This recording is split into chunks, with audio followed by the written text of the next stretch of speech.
ನಾನು ನಿಮ್ಮ ಭರತನಾಡಿನ ಹೆಮ್ಮೆಯ ಕನ್ನಡಿಗ ವಿಶ್ವಾಸು. ಸ್ವಲ್ಪ ಹೆದರ್ಕೊಂಡು ಮಾತಾಡ್ಬೇಕ ನಾನು. ಪಕ್ಕ ಶೋಕಿನೇ ಇದು. ತೋರಿಸ್ಕೊಳ್ಳೋದಕ್ಕೋಸ್ಕರ ಇಂಗ್ಲೀಷಲ್ಲಿ ಮಾತಾಡ್ತಾರೆ. ನಮಗೆ ಈ ಪೊಲಿಟಿಕ್ಸ್ ಅಥವಾ ಇನ್ನೊಂದು ಮತ್ತೊಂದು ಅವೆಲ್ಲ ಇಂಟ್ರೆಸ್ಟ್ ಜಾಸ್ತಿ ಇಲ್ಲ. ಸೆಂಟಿಮೆಂಟಲ್ ಡೈಲಾಗ್ ಹೊಡೆದ್ರಿ, ತಾಯಿ ನಾಡು ಅಂತ ಅಷ್ಟೇ. ಭಾಷೆ ಅಂತ ಬಂದಾಗ ಮಾತ್ರ ಕಾಂಪ್ರಮೈಸೇ ಇಲ್ಲ. ನೀವು ಗೌರ್ಮೆಂಟ್ ಜಾಬ್ ಮಾಡಬೇಕು ಅನ್ನಲ್ಲ. ಆಮೇಲೆ ನಾವೇನಾದ್ರು ಒಂದು ಬದಲಾವಣೆ ತರಬೇಕು. ಅಟ್ಲೀಸ್ಟ್ ಎಜುಕೇಶನ್ ಇಟ್ಕೊಂಡು ಒಂದು ಪವರ್ಗೆ ಹೋಗ್ಬೋದು. ಗಾಡಿ ಮೇಲೆ ಒಂದು ಸರ್ಕಾರಿ ಗಾಡಿ ಅಂತ ಒಂದು ಬೋರ್ಡ್ ಬರಬೇಕು. ಯಾವ್ದೋ ಕನ್ನಡದ ಹೀರೋ ಜೊತೆ ಮಾತಾಡ್ತಾ ಇದ್ದೀವಿ. ಝೆಡ್ ಜನರೇಷನ್ ಅಂತಾರಲ್ವಾ, ಜೆನ್ ಜಿ. ಸೊ ಅವ್ರಿಗೆಲ್ಲ ಹೆಂಗೆ ಅಂದರೆ ಸ್ವಲ್ಪ ಫ್ರೆಂಡ್ಲಿಯಾಗೆ ಕೂಲ್ ಆಗಿರಬೇಕು.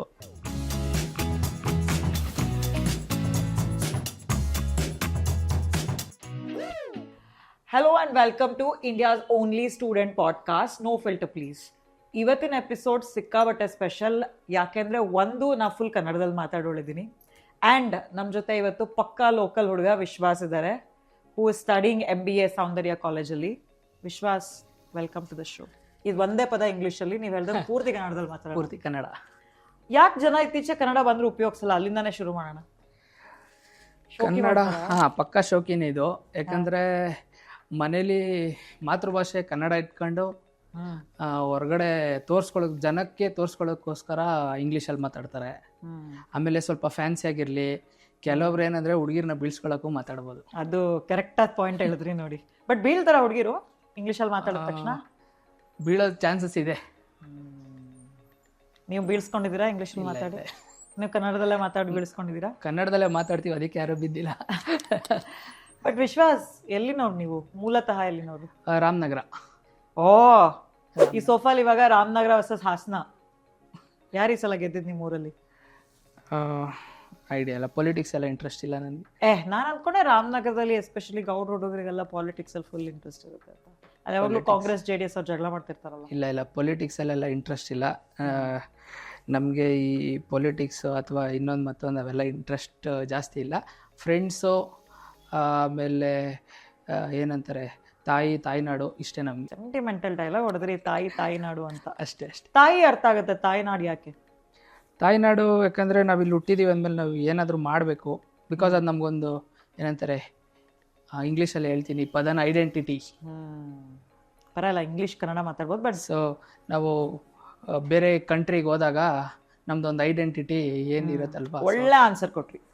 ನನಗೆ ಮೊದಲು ಇವಾಗ ಮೊನ್ನೆ ಚಂದ್ರಯಾನ ಸಕ್ಸಸ್ಫುಲ್ ಆಯ್ತಲ್ಲ, ಆಗ ನಾವಿಲ್ಲಿ ಈಚೆ ಕಡೆ ಆಫೀಸ್ ಈಚೆ ಕಡೆ ಫ್ಲಾಗ್ ಹಾಯ್ಸ್ ಮಾಡಿದ್ವಿ. ಅದಕ್ಕೆ ನಮ್ಮಲ್ಲೇ ಒಬ್ಬರು ಎಂಪ್ಲಾಯಿ ಯಾವಾಗಿದ್ರು, ಅವ್ರು ಕೇಳಿದ್ರು, ಅಂಥದ್ದು ಏನಾಗಿದೆ, ಅಂಥದ್ದು ಏನು ಕೊಟ್ಟಿದೆ ನಿಂಗೆ ಈ ಕಂಟ್ರಿ, ನೀನು ಇಷ್ಟೊಂದು ಖುಷಿ ಪಟ್ಟು ಬಾವುಟ ಎಲ್ಲ ಹಾರಿಸ್ತದೆ ಅಂತ.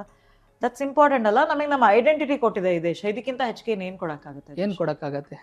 ಎಲ್ಲ ಅದೇ, ಎಲ್ಲ ಐಡೆಂಟಿಟಿನೇ ಎಲ್ಲ. ನಾವು ಬೆಳಿಬೇಕಂದ್ರೂ ನಮ್ಮ ಏನಂತಾರೆ, ನಮ್ಮ ಸುತ್ತಮುತ್ತ ಇರೋ ಸರೌಂಡಿಂಗ್ ನೇಚರ್ ಎಲ್ಲ ಸಪೋರ್ಟ್ ಮಾಡಬೇಕು. ಹೌದು. ಸೊ ಅವಾಗಲೇ ನಾವು ನಮ್ಮ ಐಡೆಂಟಿಟಿ ಒಂದು ಕ್ರಿಯೇಟ್ ಮಾಡ್ಕೊಳಕ್ಕಾಗೋದು.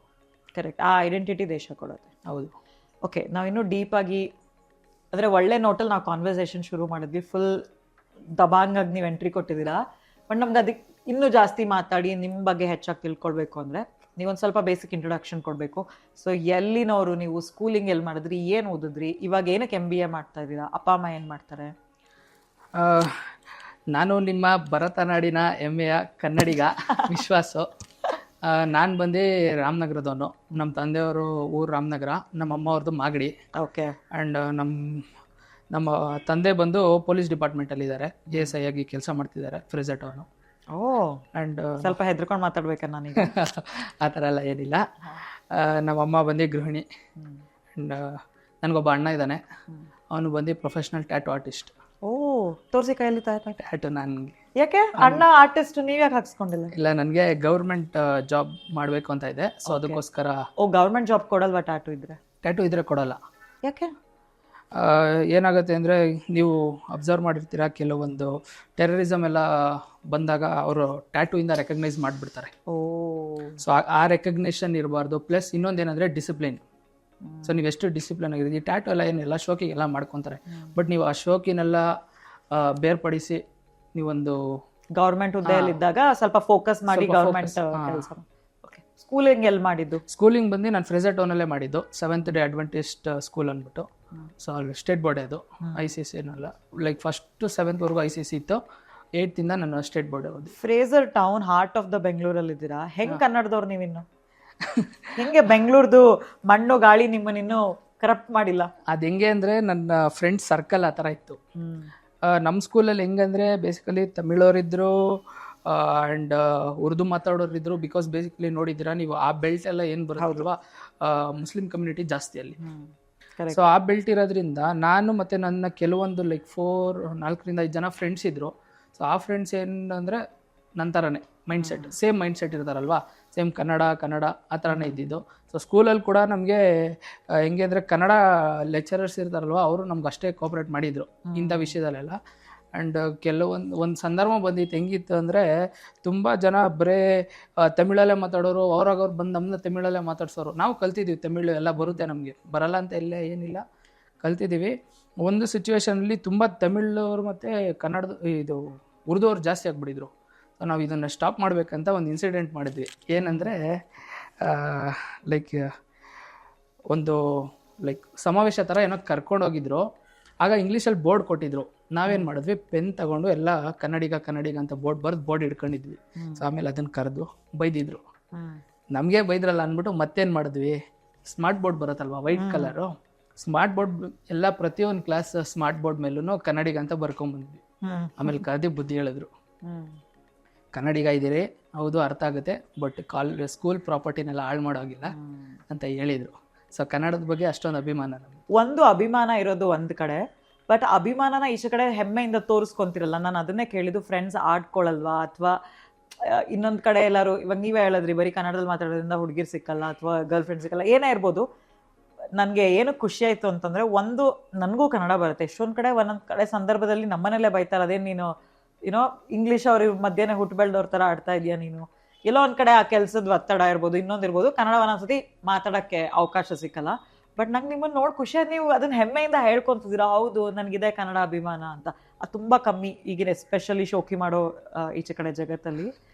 ನೀವು ಹೇಳಿದ್ರಲ್ವ ಆವಾಗಲೇ ಮನೇಲಿ ಬೈತಾರೆ ಅಂದ್ಬಿಟ್ಟು, ಸೇಮ್ ಇನ್ಸಿಡೆಂಟ್ ಮನೇಲಿ ಕೂಡ ಆಗಿತ್ತು. ಏನಂದರೆ ಒಂದು ಸತಿ ನಮ್ಮ ಅಣ್ಣ ಹತ್ರ ಏನೋ ಹೆಲ್ಪ್ ಕೇಳಿದ್ರು. ಸೊ ನಮ್ಮ ಅಣ್ಣ ಬಂದು ಇಂಗ್ಲೀಷಲ್ಲಿ ಮಾತಾಡಿ ಯಾರೋ ಕಾಂಟ್ಯಾಕ್ಟ್ ಎಲ್ಲ ಮಾಡಿ ಮಾತಾಡಿದ್ದ. ನನಗೂ ಒಂದು ಸತಿ ಕೇಳಿದ್ರು, ನಾನು ಫೋನ್ ಮಾಡಿ ಕನ್ನಡದಲ್ಲೇ ಮಾತಾಡಿದೆ. ಅವ್ರು ನನಗೆ ಕನ್ನಡದಲ್ಲಿ ರಿಪ್ಲೈ ಮಾಡಿಲ್ಲ ಅಂದ್ಬಿಟ್ಟು ನಾನು ಮಾತಾಡೋಕ್ಕೆ ಹೋಗಲಿಲ್ಲ. ಅದಕ್ಕೆ ನಮ್ಮಮ್ಮ ಬೈತಿದ್ರು, ಏನು ನೀನು ಇಂಗ್ಲೀಷ್ ಮೀಡಿಯಮ್ ಸ್ಕೂಲಲ್ಲಿ ಸೇರಿಸಿ ಬರೀ ಕನ್ನಡದಲ್ಲಿ ಮಾತಾಡ್ತೀಯಾ, ಇಂಗ್ಲೀಷಲ್ಲಿ ನೀನು ಮಾತಾಡಲ್ಲ, ನೋಡಿ ನಿಮ್ಮ ಅಣ್ಣ ನೋಡಿ ಹಿಂಗೆ ಮಾತಾಡ್ತಾನೆ ಅಂತೆಲ್ಲ ಹೇಳಿದರು.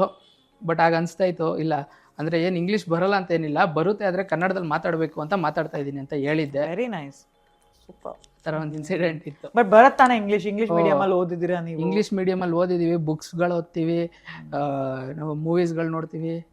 ಬಟ್ ಮಾತಾಡ್ಬೇಕಾದ್ರೆ ನಿಮಗೆ ನಿಮ್ಮ ಭಾಷೆ ನಾವು ಬಿಟ್ಕೊಡಲ್ಲ.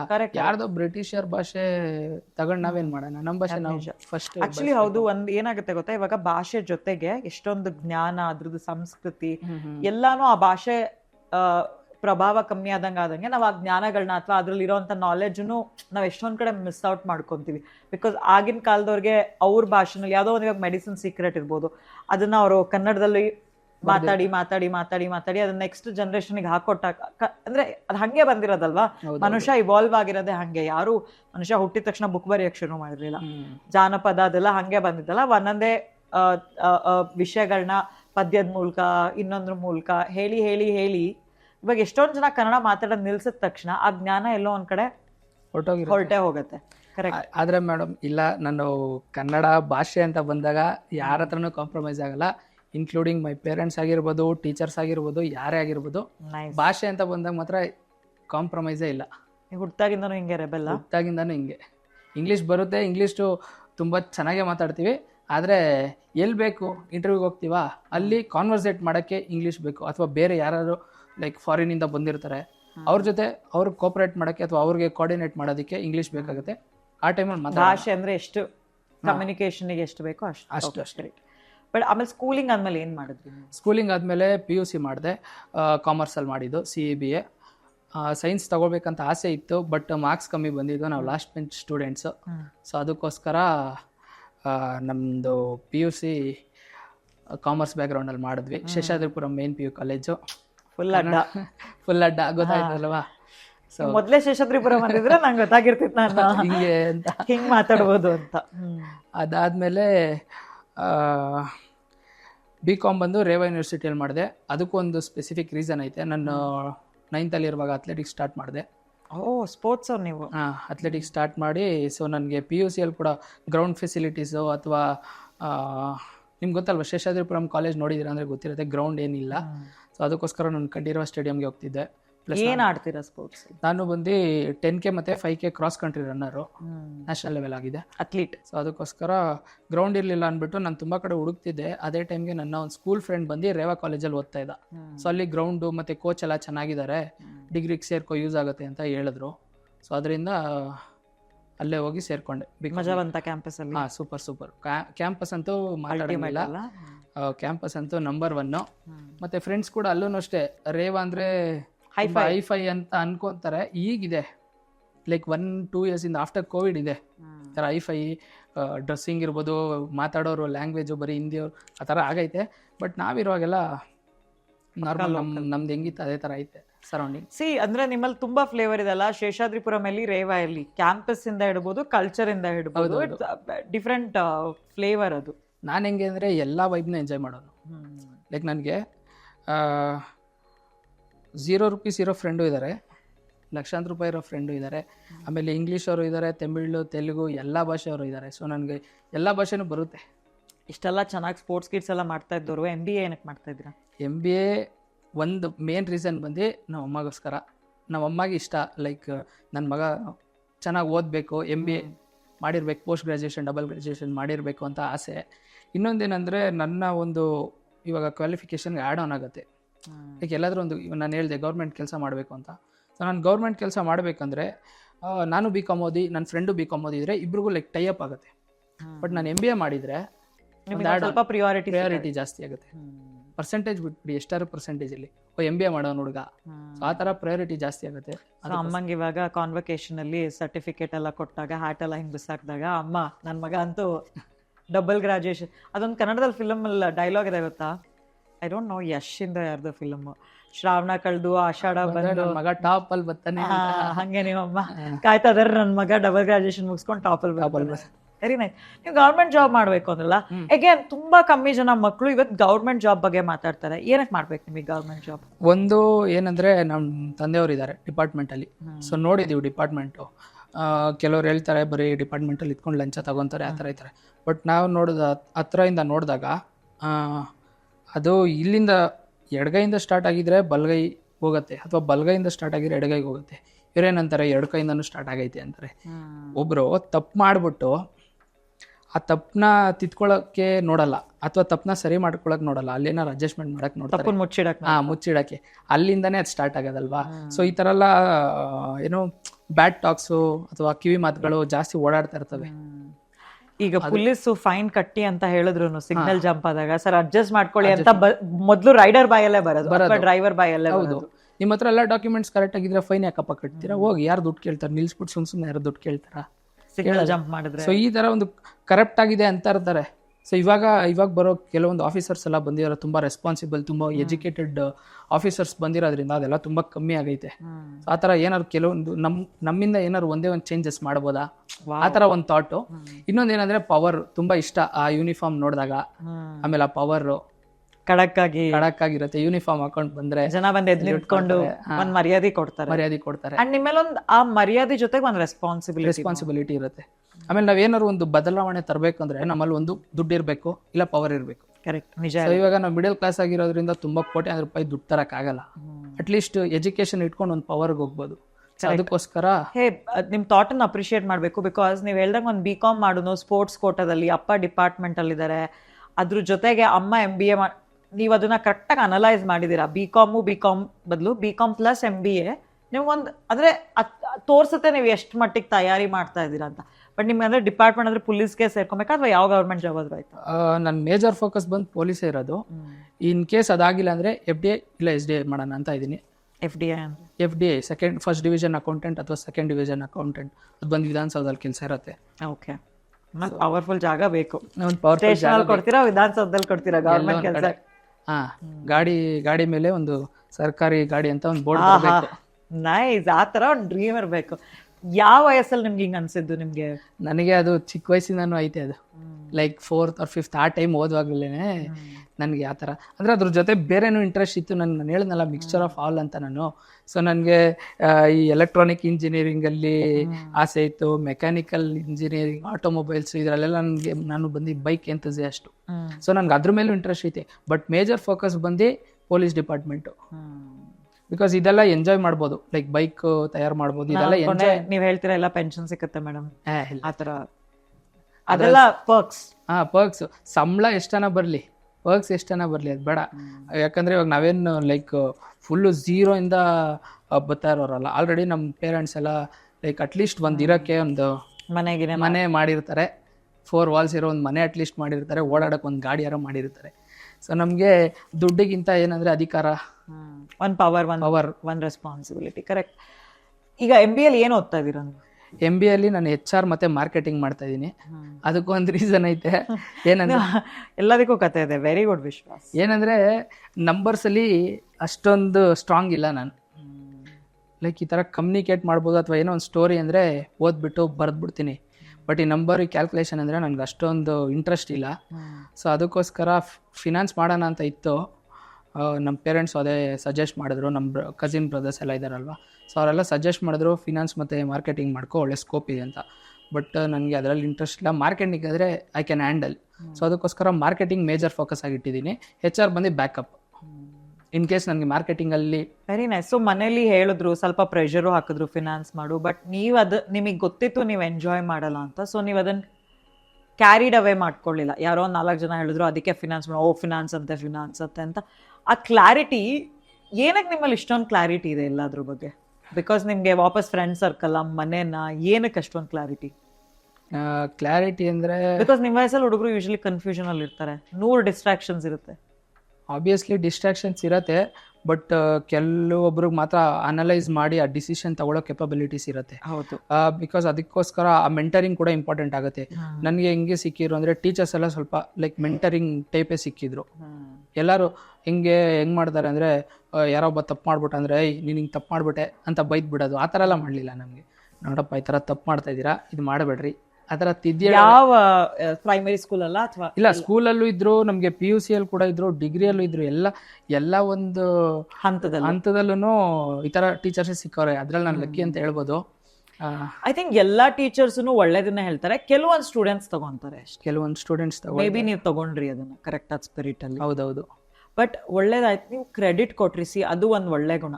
ಇವಾಗ ಎಷ್ಟೊಂದು ಜನ ಟೀಚರ್ಸ್ 100 ಥರದ್ದು ಒಳ್ಳೇದು ಹೇಳಿರ್ತಾರೆ, ಅದನ್ನ ಒಂದು ಸ್ಟೂಡೆಂಟ್ಸ್ ಅಬ್ಸರ್ವ್ ಮಾಡಿರಲ್ಲ, ಇನ್ನೊಂದು ಅಬ್ಸರ್ವ್ ಮಾಡಿಕೊಂಡು ಅದನ್ನ ಇಂಪ್ಲಿಮೆಂಟ್ ಮಾಡಿರಲ್ಲ. ಇಂಪ್ಲಿಮೆಂಟ್ ಮಾಡಿದ್ರು ಈ ಥರ ಓಪನ್ ಆಗಿ ಹೇಳಲ್ಲ, ಏನೋ ನಮ್ಮ ಟೀಚರ್ಸ್ ನಮಗೆ ಕರೆಕ್ಟಾಗಿ ಮಾರ್ಗದರ್ಶನ ಮಾಡಿದ್ರು ಅಥವಾ ನನಗೆ ಮೋಟಿವೇಟ್ ಮಾಡಿದ್ರು ಅಂತ. ಸಮ್ವೇರ್ ನಂಗೆ ಇದೆಲ್ಲ ಅಲ್ಲ, ನಂಗೆ ಅನ್ಸ್ತದೆ ಯಾವುದೋ ಕನ್ನಡದ ಹೀರೋ ಜೊತೆ ಮಾತಾಡ್ತಾ ಇದ್ದೀನಿ, ಸಡನ್ ಆಗಿ ಯಾವುದೋ ಸ್ಕ್ರೀನಲ್ಲಿ ಹೀರೋ ಕಾಣ್ತಾರಲ್ಲ. ಆ ಥರ ಎಲ್ಲ ಏನಿಲ್ಲ. ಬಿಕಾಸ್ ಹೇಳಿ ಇಲ್ಲ ನೀವು ಹೇಳಿ. ಇಲ್ಲ, ನಮಗೆ ಹೆಂಗೆ ಅಂದರೆ ಟೀಚರ್ಸು ಅದೇ ಥರ ಸಪೋರ್ಟ್ ಮಾಡಿದ್ರು. ಆಮೇಲೆ ಮನೇಲಿ ನಮಗೆ ಹೆಂಗೆ ಅಂದರೆ ಈಗ ಯಾರು ಏನಾರು ಕೇಳಿದರೆ ಆಯ್ತಪ್ಪ ತಕೊಡ್ತೀನಿ ಅಂತ ಹೇಳ್ಬಿಟ್ಟು ಈ ಸ್ಟೇಜಲ್ಲಿ ಹೋದ್ಮೇಲೆ ಹಿಂಗೆ ತಕೊಡ್ತಾರೆ. ಎಕ್ಸಾಂಪಲ್ ತಗೊಳ್ಳೋಣ, ಯಾರಿಗಾದ್ರೂ ಒಬ್ರಿಗೆ ಒಂದು ಫೋನ್, ಈಗಿನ ಕಾಲದಲ್ಲಿ ಫೋನ್ ಯಾವಾಗ ಕೊಡಿಸ್ತಾರೆ? ಲೈಕ್ ಅವರು 10th ಮುಗ್ದಿದ ತಕ್ಷಣ ಫೋನ್ ಕೊಡಿಸ್ಬಿಡ್ತಾರೆ. ಆಮೇಲೆ PUC ಮುಗಿಸಿದ ತಕ್ಷಣ DL ಬರೋದೇ ಡಿಗ್ರಿಯಲ್ಲಿ ಗಾಡಿ ಕೊಡಿಸ್ಬಿಡ್ತಾರೆ. ಬಟ್ ನನ್ನ ಕೇಸಲ್ಲಿ ಏನಾಯಿತು, ನನ್ನ ಕೇಸೇ ಆಗಿರ್ಬೋದು, ನಮ್ಮ ಅಣ್ಣನ ಕೇಸೇ ಆಗಿರ್ಬೋದು, ನಾವು 10th ಮುಗಿಸಿದ ತಕ್ಷಣ ಫೋನ್ ಕೊಡಲಿಲ್ಲ ನಮಗೆ. PUC ಮುಗಿಸಿ ಡಿಗ್ರಿ ಫಸ್ಟ್ ಇಯರ್ ಹೋದ್ಮೇಲೆ ಫೋನ್ ಸಿಕ್ಕಿದ್ದು. ನಾವು ಕೇಳ್ತಾ ಇದ್ವಿ ಮನೇಲಿ ಫೋನ್ ಬೇಕು, ಎಲ್ಲರ ಹತ್ರ ಐತೆ ಅಂತ. ನಮ್ಮ ಪೇರೆಂಟ್ಸ್ ಹೇಳೋರು ಎಲ್ಲರ ಹತ್ರನೂ ಇರ್ಬೋದು, ನಾವಂತೂ ಕೊಡ್ಸಲ್ಲ, ನೀನೇನಾದರೂ ಮಾಡು ಕೊಡ್ಸಲ್ಲ. ಕೆಲವ್ರು ಏನು ಮಾಡ್ತಾರೆ, ಹೋಗ್ಬಿಟ್ಟು ನಾನು ಹೋಗ್ಬಿಟ್ಟು ಹಂಗೆ ಮಾಡ್ಕೊಂಡ್ಬಿಡ್ತೀನಿ, ಮನೆ ಬಿಟ್ಟು ಹೋಗ್ಬಿಡ್ತೀನಿ ಅಂದಿದ ತಕ್ಷಣ ಕೊಡಿಸ್ತಾರೆ. ನಮ್ಮ ಪೇರೆಂಟ್ಸ್ ಹೇಳೋರು ಮನೆ ಬಿಟ್ಟು ಹೋಯ್ತೀಯ, ಹೋಗು, 2 ದಿನ ಹಸ್ಕೊಂಡಿರ್ತೀಯ, ಆಮೇಲೆ ಬರ್ತೀಯ, ಇಲ್ಲೇ ಬರ್ಬೇಕು, ಎಲ್ಲೋ ಐತಿ, ಎಲ್ಲ ಹೋಗ್ತೀರಾ. ಕರೆಕ್ಟ್. ಸೊ ಆ ಥರ ನಮಗೆ ಸ್ಟ್ರಿಕ್ಟಾಗೇ ಬೆಳೆಸಿದ್ದಾರೆ ನಮ್ಮ ಮನೇಲಿ. ಅಲ್ಲ, ಇವಾಗ ಅಪ್ಪ ಪೊಲೀಸ್ ಅಂದ್ರಿ ಅಲ್ಲ, ಯೂಶಲಿ ಪೊಲೀಸಲ್ಲಿ ಮನೇಲಿ ಅಪ್ಪ ಪೊಲೀಸ್ ಅಂದಾಗ ಮಕ್ಕಳು ಸ್ವಲ್ಪ ಅಡ್ವಾಂಟೇಜ್ ತಗೊಳ್ಳೋದು ಜಾಸ್ತಿ. ನಿಂಗೆ ಗೊತ್ತಲ್ಲ ನಮ್ಮಪ್ಪ ಪೊಲೀಸಲ್ಲಿ ಇದ್ದಾರೆ, ಆ ಥರ ಎಲ್ಲ ಯಾವತ್ತಾರು ಬಂದಿದ್ಯಾ? ಯಾವತ್ತೂ ಆಗಿಲ್ಲ. ಇದಂತೂ ಪ್ರೌಡಾಗಿ ಹೇಳ್ಕೊಬೋದು. ನಾನಾಗಿರ್ಲಿ, ನಮ್ಮ ಅಣ್ಣ ಆಗಿರಲಿ, ಯಾವತ್ತೂ ಆ ಥರ ಮಾಡಿಲ್ಲ. ಏನಕ್ಕೆ ಅಂದರೆ ಇವಾಗ ಪೊಲೀಸ್ ಆಫೀಸರ್ ಮನೇಲಿ ಇದ್ದಾರೆ, ಗಾಡಿ ತೊಗೊಂಡು ಹೋಗ್ಬಿಟ್ಟು ಎಲ್ಲರೂ ಒಂದು ಕಡೆ ತಗ್ಲಾಕೊಂಡ್ರು ಫೋನ್ ಮಾಡಿಕೊಟ್ರೆ ಮುಗ್ದೋಯ್ತು. ಬಟ್ ನಾವು ಕಂಪಲ್ಸರಿ ಪಕ್ಕದ ರೋಡ್ಗೆ ಹೋದ್ರೆ ಹೆಲ್ಮೆಟ್ ಹಾಕೊಂಡು ಹೋಗ್ತೀವಿ, ಬಿಕಾಸ್ ದಟ್ ಈಸ್ ಸೇಫ್ಟಿ.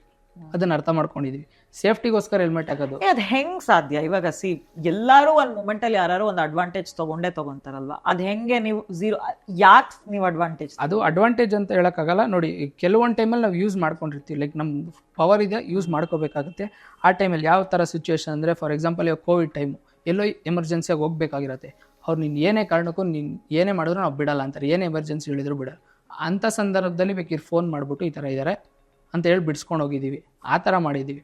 ಅಂದರೆ ಪವರ್ನ ಮಿಸ್ಯೂಸ್ ಎಲ್ಲ ಮಾಡ್ಕೊಂಡಿಲ್ಲ. ಅದು ಇಂಪಾರ್ಟೆಂಟ್. ಈಗ ನಿಮ್ಮ ಫೋನ್ ಕೊಟ್ಟಿಲ್ಲ ಒನ್ ಟೈಮ್ ತನಕ ಅಂತ ಹೇಳಿದ್ರಲ್ಲ, ಆಲ್ಮೋಸ್ಟ್ 17-18 ವರ್ಷದ ತನಕ ನಿಮಗೆ ಫೋನ್ ಸಿಕ್ಕಿಲ್ಲ. ನೀವು ಹೇಳಿದ ಅಂದ್ರೆ ಅದೇ 17-18 ವರ್ಷದ ತನಕ ನಿಮ್ಗೆ ಏನಾದ್ರು ನಾನು ಮಿಸ್ ಮಾಡ್ಕೊಂಡೆ ಅನ್ಸ್ತಾ ಲೈಫಲ್ಲಿ? ನಿಮ್ಮ ಫ್ರೆಂಡ್ಸ್ ಹತ್ರ ಎಲ್ಲ ಫೋನ್ ಇತ್ತು?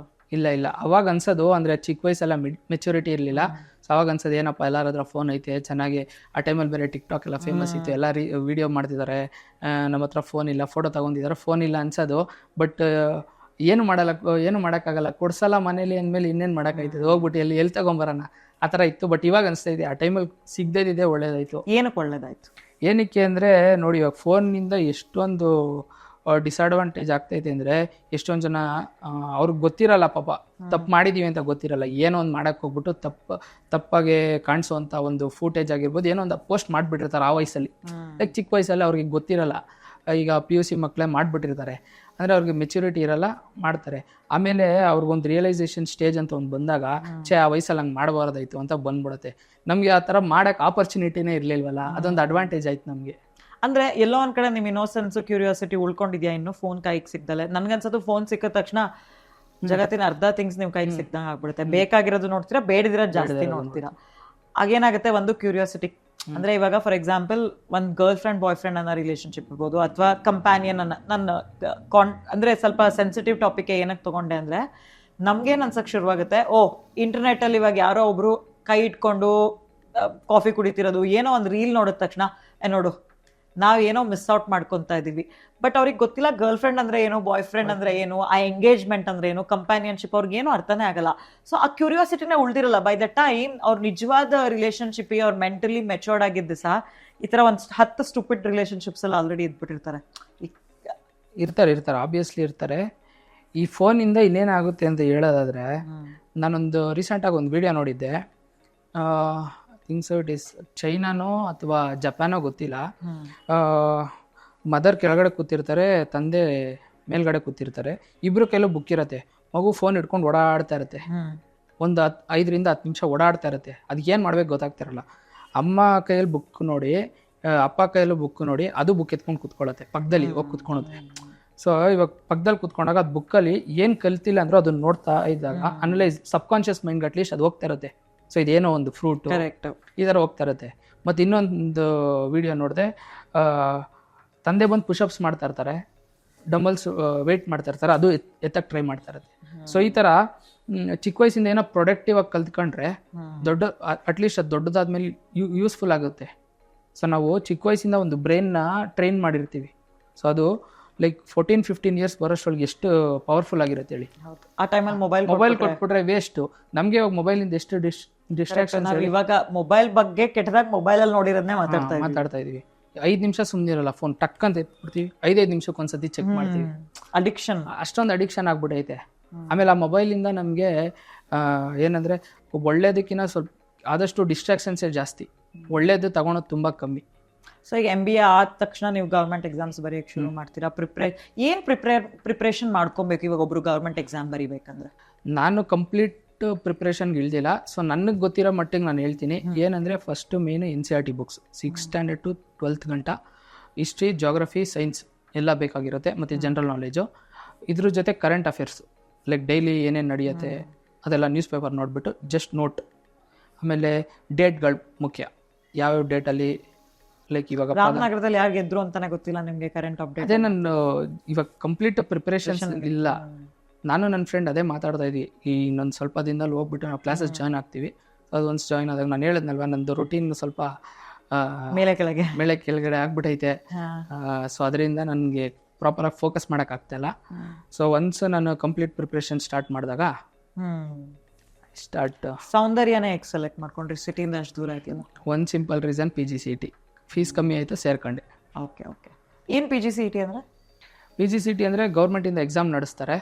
ಸೊ ಅದರಲ್ಲಿ ರ್ಯಾಂಕಿಂಗ್ ಮೇಲೆ ನಮಗೆ ಕಾಲೇಜ್ ಅಲಾಟ್ ಮಾಡ್ತಾರೆ. ಸೊ CET ತರ ಇದು. CET ಸೇಮ್ ಅದೇ PGCET ಪೋಸ್ಟ್ ಗ್ರಾಜುಯೇಷನ್ದು CET ಎಕ್ಸಾಮು. ಸೊ ಅದರಲ್ಲಿ ರ್ಯಾಂಕಿಂಗ್ ಬಂದಿದ್ರಿಂದ ನಾನು ಬೇರೆ ಕಾಲೇಜೆಲ್ಲ ವಿಚಾರಿಸಿದೆ. ಸೊ ತುಂಬ ಎಕ್ಸ್ಪೆನ್ಸಿವ್ ಅನ್ನಿಸ್ತು. ಇವಾಗ ಒಂದು ಕಾಲೇಜ್ ನಾನು ಅಂದ್ಕೊಂಡಿದ್ದೆ, ಒಂದು ಕಾಲೇಜು, ಆ ಕಾಲೇಜಲ್ಲಿ 10 lakhs ಇತ್ತು ಫೀಸು. ಸೊ ನಾನು ಆ 10 lakhsನ ಇನ್ವೆಸ್ಟ್ ಮಾಡಿ ನಾನು ಓದಿ ಮತ್ತೆ ಅದನ್ನ ತಿರ್ಗಾ ತೆಗೆದು 10 lakhs ಮತ್ತೆ ನಾನು ಅರ್ನ್ ಮಾಡೋಕ್ಕಾಗತ್ತಾ? ಆಗಲ್ಲ. ಪರ್ ಮಂತ್ ಏನಿಲ್ಲ ಅಂದರೆ ಇವಾಗ ಸ್ಟಾರ್ಟಿಂಗ್ ಲೈಕ್ 30 to 40 ಅಷ್ಟು ಕೊಡ್ಬೋದಲ್ವಾ. ಸೊ ಅದಕ್ಕೋಸ್ಕರ PGCET ಸ್ವಲ್ಪ ದಿನ ಕುತ್ಕೊಂಡು ಓದ್ಬಿಟ್ಟು, ಇವಾಗ ನಾನು ಅಷ್ಟೊಂದು ಎಫರ್ಟಾಗಿ ಓದಿ PGCET ಕ್ರ್ಯಾಕ್ ಮಾಡಿಲ್ಲ. ಸೊ ಯಾರಾದರೂ ತುಂಬ ಇಂಟ್ರೆಸ್ಟಾಗಿ ಕುತ್ಕೊಂಡು ಓದಿ ಕ್ರ್ಯಾಕ್ ಮಾಡಿದರೆ ಒಳ್ಳೆ ಕಾಲೇಜ್ ಸಿಗುತ್ತೆ, ಒಳ್ಳೆ ಯೂನಿವರ್ಸಿಟಿ ಸಿಗುತ್ತೆ. ಸೊ ನನಗೆ MBAಗಲ್ಲ, MBAಗೆ ಮಾತ್ರ, MCAಗೆ ಕೂಡ ಇದೆ. ಓಕೆ, MBAಗೂ ಇದೆ, MCAಗೂ ಇದೆ. ಸೊ ನಾನು MBAಗೆ ಬರೆದಿದ್ದೆ. ಅದರಲ್ಲಿ ನನಗೆ ರ್ಯಾಂಕಿಂಗ್ ಸಿಕ್ತು. ರ್ಯಾಂಕಿಂಗ್ ಮೇಲೆ ಸೌಂದರ್ಯ ಕಾಲೇಜ್ ಅಲಾಟ್ ಆಯಿತು. ಸೊ ನನಗೆ ಫೀಸ್ ಜಸ್ಟ್ 2 lakhs 2.5 lakhs ಎಲ್ಲ ಆಯಿತು. ಈಗ ಅದೊಂದು ವರ್ಷದ ಸ್ಯಾಲ್ರಿನಲ್ಲಿ ಪ್ಯಾಕೇಜ್ ಎತ್ಬಿಡ್ಬೋದು. ಎತ್ಬಿಡ್ಬೋದು, ಆರಾಮಾಗಿ ಎತ್ಬೋದು. ಸೊ ಅವಾಗ ನಮಗೆ ಆ ಮೈಂಡಲ್ಲಿ ಅದೊಂದು ಇರಲ್ಲ, ಇಷ್ಟೊಂದು ಖರ್ಚು ಮಾಡಿಬಿಟ್ಟೆ. ಹೌದು, ಇಲ್ಲ ಎಜುಕೇಶನ್ ಲೋನ್ ಅದು ಇದು ಅಪ್ಪ ಅಮ್ಮನ ಹತ್ರ ಕಟ್ಟಿರ್ತಾರೆ. ನನ್ನ ಪೇರೆಂಟ್ಸ್ ಸಜೆಸ್ಟ್ ಮಾಡಿದ್ರು, ಹೋಗಿ ಬೇರೆ ಕಂಟ್ರಿಗೆ ಓದು. ನಾನು ಜರ್ಮನ್ ಯೂನಿವರ್ಸಿಟಿಯಲ್ಲಿ ವಿಚಾರಿಸಿದ್ದೆ. ಸೊ ಅಲ್ಲೋಗಿ ಓದೋಣ ಅಂತ. ಅಲ್ಲಿ ಅರೌಂಡ್ 30 lakhs ಬೇಕಾಗುತ್ತೆ ಅಂತ ಹೇಳಿದ್ರು. ಸೊ ಅದು EMI ಹಾಕ್ಸ್ಕೊಂಡು ಅದೆಲ್ಲ ರಿಕವರ್ ಆಗೋಕ್ಕೆ ತಲೆ ಕೆಟ್ಟೋಗುತ್ತೆ. ಆ ಥರ ಬೇಡ ಅಂದ್ಬಿಟ್ಟು PGCET ಮಾಡಿಕೊಂಡು. ಇಂಡಿಯಾದಲ್ಲೇ ಎಷ್ಟೊಂದು ಆಪರ್ಚುನಿಟಿ ಇದೆ ಅಲ್ವಾ ಇವತ್ತು. ಅಂದ್ರೆ ಸ್ಟಾರ್ಟ್ಅಪ್ ಇರ್ಬೋದು, ಫಿನ್ಟೆಕ್ ಇದ್ರಲ್ಲಿ ಇರ್ಬೋದು, ಅಥವಾ ಆಂಟ್ರಪ್ರನರ್ಶಿಪ್ ಇರ್ಬೋದು. ನೀವು ಹೇಳ್ದಂಗೆ ಗೌರ್ಮೆಂಟ್ ಎಕ್ಸಾಮ್ಸ್, ಪಾಪ್ಯುಲೇಷನ್ ಎಷ್ಟೊಂದು ಜಾಸ್ತಿ ಇದೆ ನಮ್ಮ ದೇಶದಲ್ಲಿ. ಸೊ ಗೌರ್ಮೆಂಟ್ ಎಂಪ್ಲಾಯೀಸಿಗೆ ಯಾವಾಗಲೂ ಡಿಮಾಂಡ್ ಇರುತ್ತೆ. ಹೌದು. ಸೊ ಒಳ್ಳೇದು. ಐ ಮೀನ್ ಈಚೆ ಹೋಗಿ ಓದೋದ್ರಲ್ಲಿ ತಪ್ಪಿಲ್ಲ, ಬಟ್ ಇಂಡಿಯಾದಲ್ಲೂ ಏನು ಆಪರ್ಚುನಿಟೀಸ್ ಕಮ್ಮಿ ಇಲ್ಲ. ಇಂಡಿಯಾದಲ್ಲೂ ಇದೆ ಆಪರ್ಚುನಿಟೀಸ್ ಇದೆ. ಬ್ಯಾಕ್ ನಾವು ಕ್ಯಾಮ್ರಾ ಆನ್ ಆಗಕ್ ಮುಂಚೆ ನಾವು ಅಲ್ಲಿ ಕುತ್ಕೊಂಡು ಎಷ್ಟು ತಲೆಹರಟೆ ಮಾತಾಡ್ತಿಲ್ಲ. ಇಲ್ಲಿ ಯಾಕೆ ಇಷ್ಟೊಂದು ಸೀರಿಯಸ್ ಆಗಿ ಮಾತಾಡ್ತಿಲ್ಲ? ನಾನು ಸೀರಿಯಸ್ ಆಗಿರೋ ಕ್ವಶನ್ ಕೇಳ್ತಿದ್ದೀನಿ. ನನಗೆ ಇಲ್ಲ ನಂಗೆ ನನ್ ನಿಜವಾಗ್ಲೂ ನಿಮ್ ಪರ್ಸನಾಲಿಟಿ, ಬಿಕಾಸ್ ನಾವ್ ಎಲ್ಲಾ ಟೈಮ್ ಈ ಪಾಡ್ಕಾಸ್ಟ್ ಅಲ್ಲಿ ಕ್ರೈಸ್ಟ್ ಇಂದ ಹುಡುಗರು ಬಂದಿದ್ದಾರೆ, ಜೋಸೆಫ್ಸ್ ಇಂದ ಹುಡುಗರು ಬಂದಿದ್ದಾರೆ, ಹುಡುಗಿರು ಬಂದಿದ್ದಾರೆ.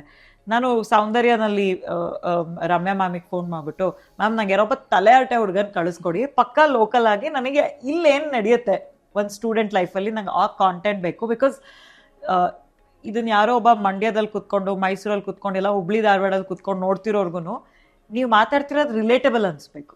ಆತರ. ಬಿಕಾಸ್ ಸುಮ್ನೆ ಇವಾಗ ಏನಾಗುತ್ತೆ ಗೊತ್ತಾ, ಇಲ್ಲಿ ನಾವು ಸ್ಟೂಡೆಂಟ್ ಪಾಡ್ಕಾಸ್ಟ್ ಮಾಡ್ತಿರೋದ್ರಿಂದ ಯಾರೋ ಒಬ್ಬ ತುಂಬಾ ಅಚೀವ್ ಮಾಡಿ ಆಲ್ರೆಡಿ ಸಕ್ಸಸ್ಫುಲ್ ಆಗಿರೋರ್ನ ನಾವು ಕರೆದು ಅವ್ರ ಹತ್ರ ಅಂದ್ರೆ ಅದೇ ಎಲ್ರು ಅದೇ ಹೇಳ್ತಾರೆ, ನಾವ್ ಇಷ್ಟು ಕಷ್ಟಪಟ್ವಿ, ಹಿಂಗ್ ಮಾಡಿದ್ವಿ, ಹಿಂಗಾಯ್ತು. ಫಾರ್ಮುಲಾ ಆಲ್ಮೋಸ್ಟ್ ಸೇಮ್ ಇರುತ್ತೆ. ಕೆಲವೊಬ್ರಿಗೆ ಲಕ್ ಸಪೋರ್ಟ್ ಕೊಟ್ಟಿರುತ್ತೆ, ಕೆಲವೊಬ್ರಿಗೆ ಹಾರ್ಡ್ ವರ್ಕ್ ಸಪೋರ್ಟ್ ಕೊಟ್ಟಿರುತ್ತೆ, ಇಲ್ಲ ಕೆಲವ್ರಿಗೆ ಯಾರೋ ಮೆಂಟರ್ ಸಪೋರ್ಟ್ ಕೊಟ್ಟಿರ್ತಾರೆ. ಬಟ್ ಒಬ್ಬ ನಾರ್ಮಲ್ ಸ್ಟೂಡೆಂಟ್ ಲೈಫಲ್ಲಿ ಏನ್ ನಡೆಯುತ್ತೆ ಬೆಳಗ್ಗೆಯಿಂದ ಸಂಜೆ ತನಕ? ಸ್ಟೂಡೆಂಟ್ ಲೈಫಲ್ಲಿ ಆ್ಯಸ್ ಅ ನಂತರ ಪರ್ಸನ್ ಆಗಿದ್ರೆ ಎದ್ದು ಯೂಶಲಿ ಮನೆದೆಲ್ಲ ಮುಗಿಸಿ ಹೋಗ್ತಾರೆ, ಕಾಲೇಜ್ಗೆ ಓಡ್ತಾರೆ. ಹೋಗಿದ ತಕ್ಷಣ ಹಲೋ ಮಚ್ಚ ಎಲ್ಲಿದ್ಯಾ, ಬಾ ಮಚ್ಚ ಹೋಗೋಣ ಕಾಲೇಜಿಗೆ ಹೋಗ್ತಾರೆ. ಕ್ಲಾಸ್ ಹತ್ರ ಹೋಗಿ ನೋಡ್ತಾರೆ, ಇಷ್ಟ ಆಗಿರೋ ಟೀಚರ್ಸ್ ಇದ್ರಾ.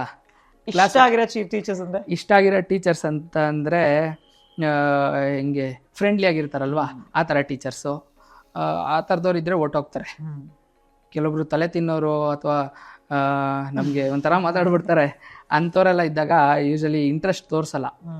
ಸೊ ಹೆಂಗೆ ಈಗಿನ ಜನ್ರೇಷನ್ Z ಜನ್ರೇಷನ್ ಅಂತಾರಲ್ವಾ, ಜೆನ್ ಝಿ. ಸೊ ಅವ್ರಿಗೆಲ್ಲ ಹೆಂಗೆ ಅಂದರೆ ಸ್ವಲ್ಪ ಫ್ರೆಂಡ್ಲಿಯಾಗೆ ಕೂಲ್ ಆಗಿರಬೇಕು. ಫಸ್ಟು ಆ ಟೈಮಲ್ಲೆಲ್ಲ ಹಿಂಗೆ ಟೀಚರ್ಸ್ ಬಾರೋ ಕುತ್ಕೊಳ್ಳೋ ಅಂದರೆ ಕುತ್ಕೋಬೇಕು. ಈಗೆಲ್ಲ ಹಂಗಲ್ಲ, ಆ್ಯಪಲ್ ಆ ಥರ ರೀಲ್ಸ್ ಎಲ್ಲ ಮಾಡ್ತಾರಲ್ವ, ಆ ಥರ ಟೀಚರ್ಸ್ ಇದ್ರೆ ಮಾತ್ರ ಸ್ಟೂಡೆಂಟ್ಸ್ ಕೇಳೋದು, ಇಲ್ಲ ಅಂದರೆ ಕೇಳಲ್ಲ. ಸೊ ಆಮೇಲೆ ಕಾಲೇಜ್ ಇಷ್ಟ ಆದರೆ ಹೋಗ್ತೀರಾ ಒಳಗಡೆ, ಇಲ್ಲ ಅಂದರೆ ಎಲ್ಲ ಹೋಗ್ತೀರಾ? ಇಲ್ಲ ಅಂದರೆ ಈಗ ನಮ್ಗೆ ಸದ್ಯಕ್ಕೆ ಫೆಸಿಲಿಟಿ ಏನಿಲ್ಲ, ಕಾಲೇಜಲ್ಲೇ ಇರಬೇಕು, ಇಲ್ಲಾಂದರೆ ಮನೆ. ಫಸ್ಟ್ ಆಗಿದ್ರೆ ಸುತ್ತಮುತ್ತಲೆಲ್ಲಾದ್ರೂ ಪ್ಲೇಸಸ್ ಇದ್ದರೆ ಹೋಗ್ತೀವಿ, ಅಡ್ಡಗಳು. ಅಥವಾ ಕೆಲವೊಂದು ಟೈಮ್ ಜಾಸ್ತಿ ಗ್ರೂಪ್ ಆಫ್ ಫ್ರೆಂಡ್ಸ್ ಇದ್ದರೆ ಹೊರಗಡೆ ಹೋಗಿ ಮಾಲ್ಗಿಲ್ ಹೋಗೋದು. ಅಥವಾ ಈ ಮಾಲ್ಗೆಲ್ಲ ಇವಾಗ ಹೋಗಲ್ಲ, ಲೈಕ್ 2 years ಬ್ಯಾಕ್ ಆ ಥರ ಐತೆ. ಇವಾಗ ಮಾಲೆಲ್ಲ ಏನು ಕ್ರೇಜ್ ಹೊಟ್ಟೋಗ್ಬಿಟ್ಟೈತೆ. ಏನಕ್ಕೆ ಮಾಲ್ಗೆಲ್ಲ ಯಾರು ಹೋಗ್ತಾರೆ? ಫಸ್ಟ್ ಆಗಿದ್ರೆ ಮಾಲ್ಗೆ ಹೋಗೋದೇ ಒಂಥರ ಎಕ್ಸೈಟ್ಮೆಂಟು, ಯಾವುದೋ ಒಂದು ಪ್ಲೇಸ್ ಥರ ಹೋಗೋರು. ಈಗೆಲ್ಲ ಮಾಲ್ ಎಲ್ಲ ಬಿಟ್ಟಾಕ್ಬಿಟ್ಟಿದ್ದಾರೆ. ಹೋದ್ರೆ ಮೂವಿಗೆ ಹೋಗ್ತಾರೆ, ಇಲ್ಲಾಂದ್ರೆ ಯಾವ್ದಾದ್ರು ಪ್ಲೇಸ್ ಸುತ್ತಮುತ್ತ. ಇವಾಗೆಲ್ಲ ಟ್ರಾವೆಲರ್ಸ್ ಜಾಸ್ತಿ ಆಗ್ಬಿಟ್ಟಿದ್ದಾರೆ, ವ್ಲಾಗರ್ಸ್ ಜಾಸ್ತಿ ಆಗಿದ್ದಾರೆ. ಸೊ ಯಾವ್ದಾದ್ರು ಪ್ಲೇಸ್ ಬೈಕ್ ಎತ್ಕೊಂಡು ಪ್ಲೇಸ್ಗೆ ಹೋಗ್ಬಿಡ್ತಾರೆ. ಎಲ್ಲರ ಹತ್ರ ಆಬ್ವಿಯಸ್ಲಿ ಬೈಕ್ ಇರುತ್ತೆ. ಸೊ ಬೈಕ್ ತಗೊಂಡು ದಿನ ನೋಡಕ್ಕಾಗತ್ತಾ? ದಿನ ಈಚೆ ಹೋಗಕ್ಕಾಗತ್ತೆ? ದಿನ ಈಚೆ ಹೋಗಲ್ಲ. ಕೆಲವೊಂದು ಟೈಮ್ ಮೆಜಾರಿಟಿ ಅಡ್ಡಾಗಿ ಹೋಗ್ತಾರೆ, ಇಲ್ಲಾಂದರೆ ಯಾವ್ದಾದ್ರು ಲೈಕ್ ಕೆಫೆ ಅಥವಾ ಡಾಬಾ ಆ ಥರ ಹೋಗ್ಬಿಡ್ತಾರೆ. ಅದು ಬಿಟ್ಟು ಅಟೆಂಡೆನ್ಸ್ ಪ್ರಾಬ್ಲಮ್ ಇಲ್ಲ ಕಾಲೇಜಲ್ಲಿ? ಅಟೆಂಡೆನ್ಸ್ ಅದೇ ಮ್ಯಾಂಡೇಟ್ರಿ ಇರುತ್ತೆ 75%. ಅದು ಮುಗ್ದಾದ್ಮೇಲೆ ಇನ್ನು 25% ಅಲ್ಲಿ ಆಟ ಆಡೋದು. ಎಕ್ಸಾಮ್ ಎಲ್ಲ ಬರಿಬೇಕಂದ್ರೆ ಈಗಲೂ ಅಷ್ಟೇ ಪ್ರೆಷರ್ ಇರುತ್ತಾ ಅಥವಾ? ಅಂದರೆ ಟೀಚರ್ಸ್ ಕಡೆಯಿಂದ ಮನೆ ಕಡೆಯಿಂದ ಪ್ರೆಷರ್ ಇರಲ್ಲ, ಸೆಲ್ಫ್ ಪ್ರೆಷರ್ ಇರುತ್ತೆ. ಏನಂದರೆ ಫಸ್ಟ್ ಆದರೆ ನಾವು ಮಾರ್ಕ್ಸ್ಗೋಸ್ಕರ ಓದ್ತಾ ಇದ್ದೀವಿ ಅನ್ನೋದು ಒಂದು ಕಾನ್ಸೆಪ್ಟ್ ಇತ್ತು. ಮನೇಲಿ ಪೇರೆಂಟ್ಸ್ ಎಲ್ಲ ಬೈದು ಪುಷ್ ಮಾಡಿ ಓದಿಸೋದು. ಬಟ್ ನೀವು ಪೋಸ್ಟ್ ಗ್ರ್ಯಾಜುಯೇಷನ್ ಲೆವೆಲಿಗೆ ಬಂದಾಗ ಆ ಥರ ಎಲ್ಲ ಏನಿರಲ್ಲ.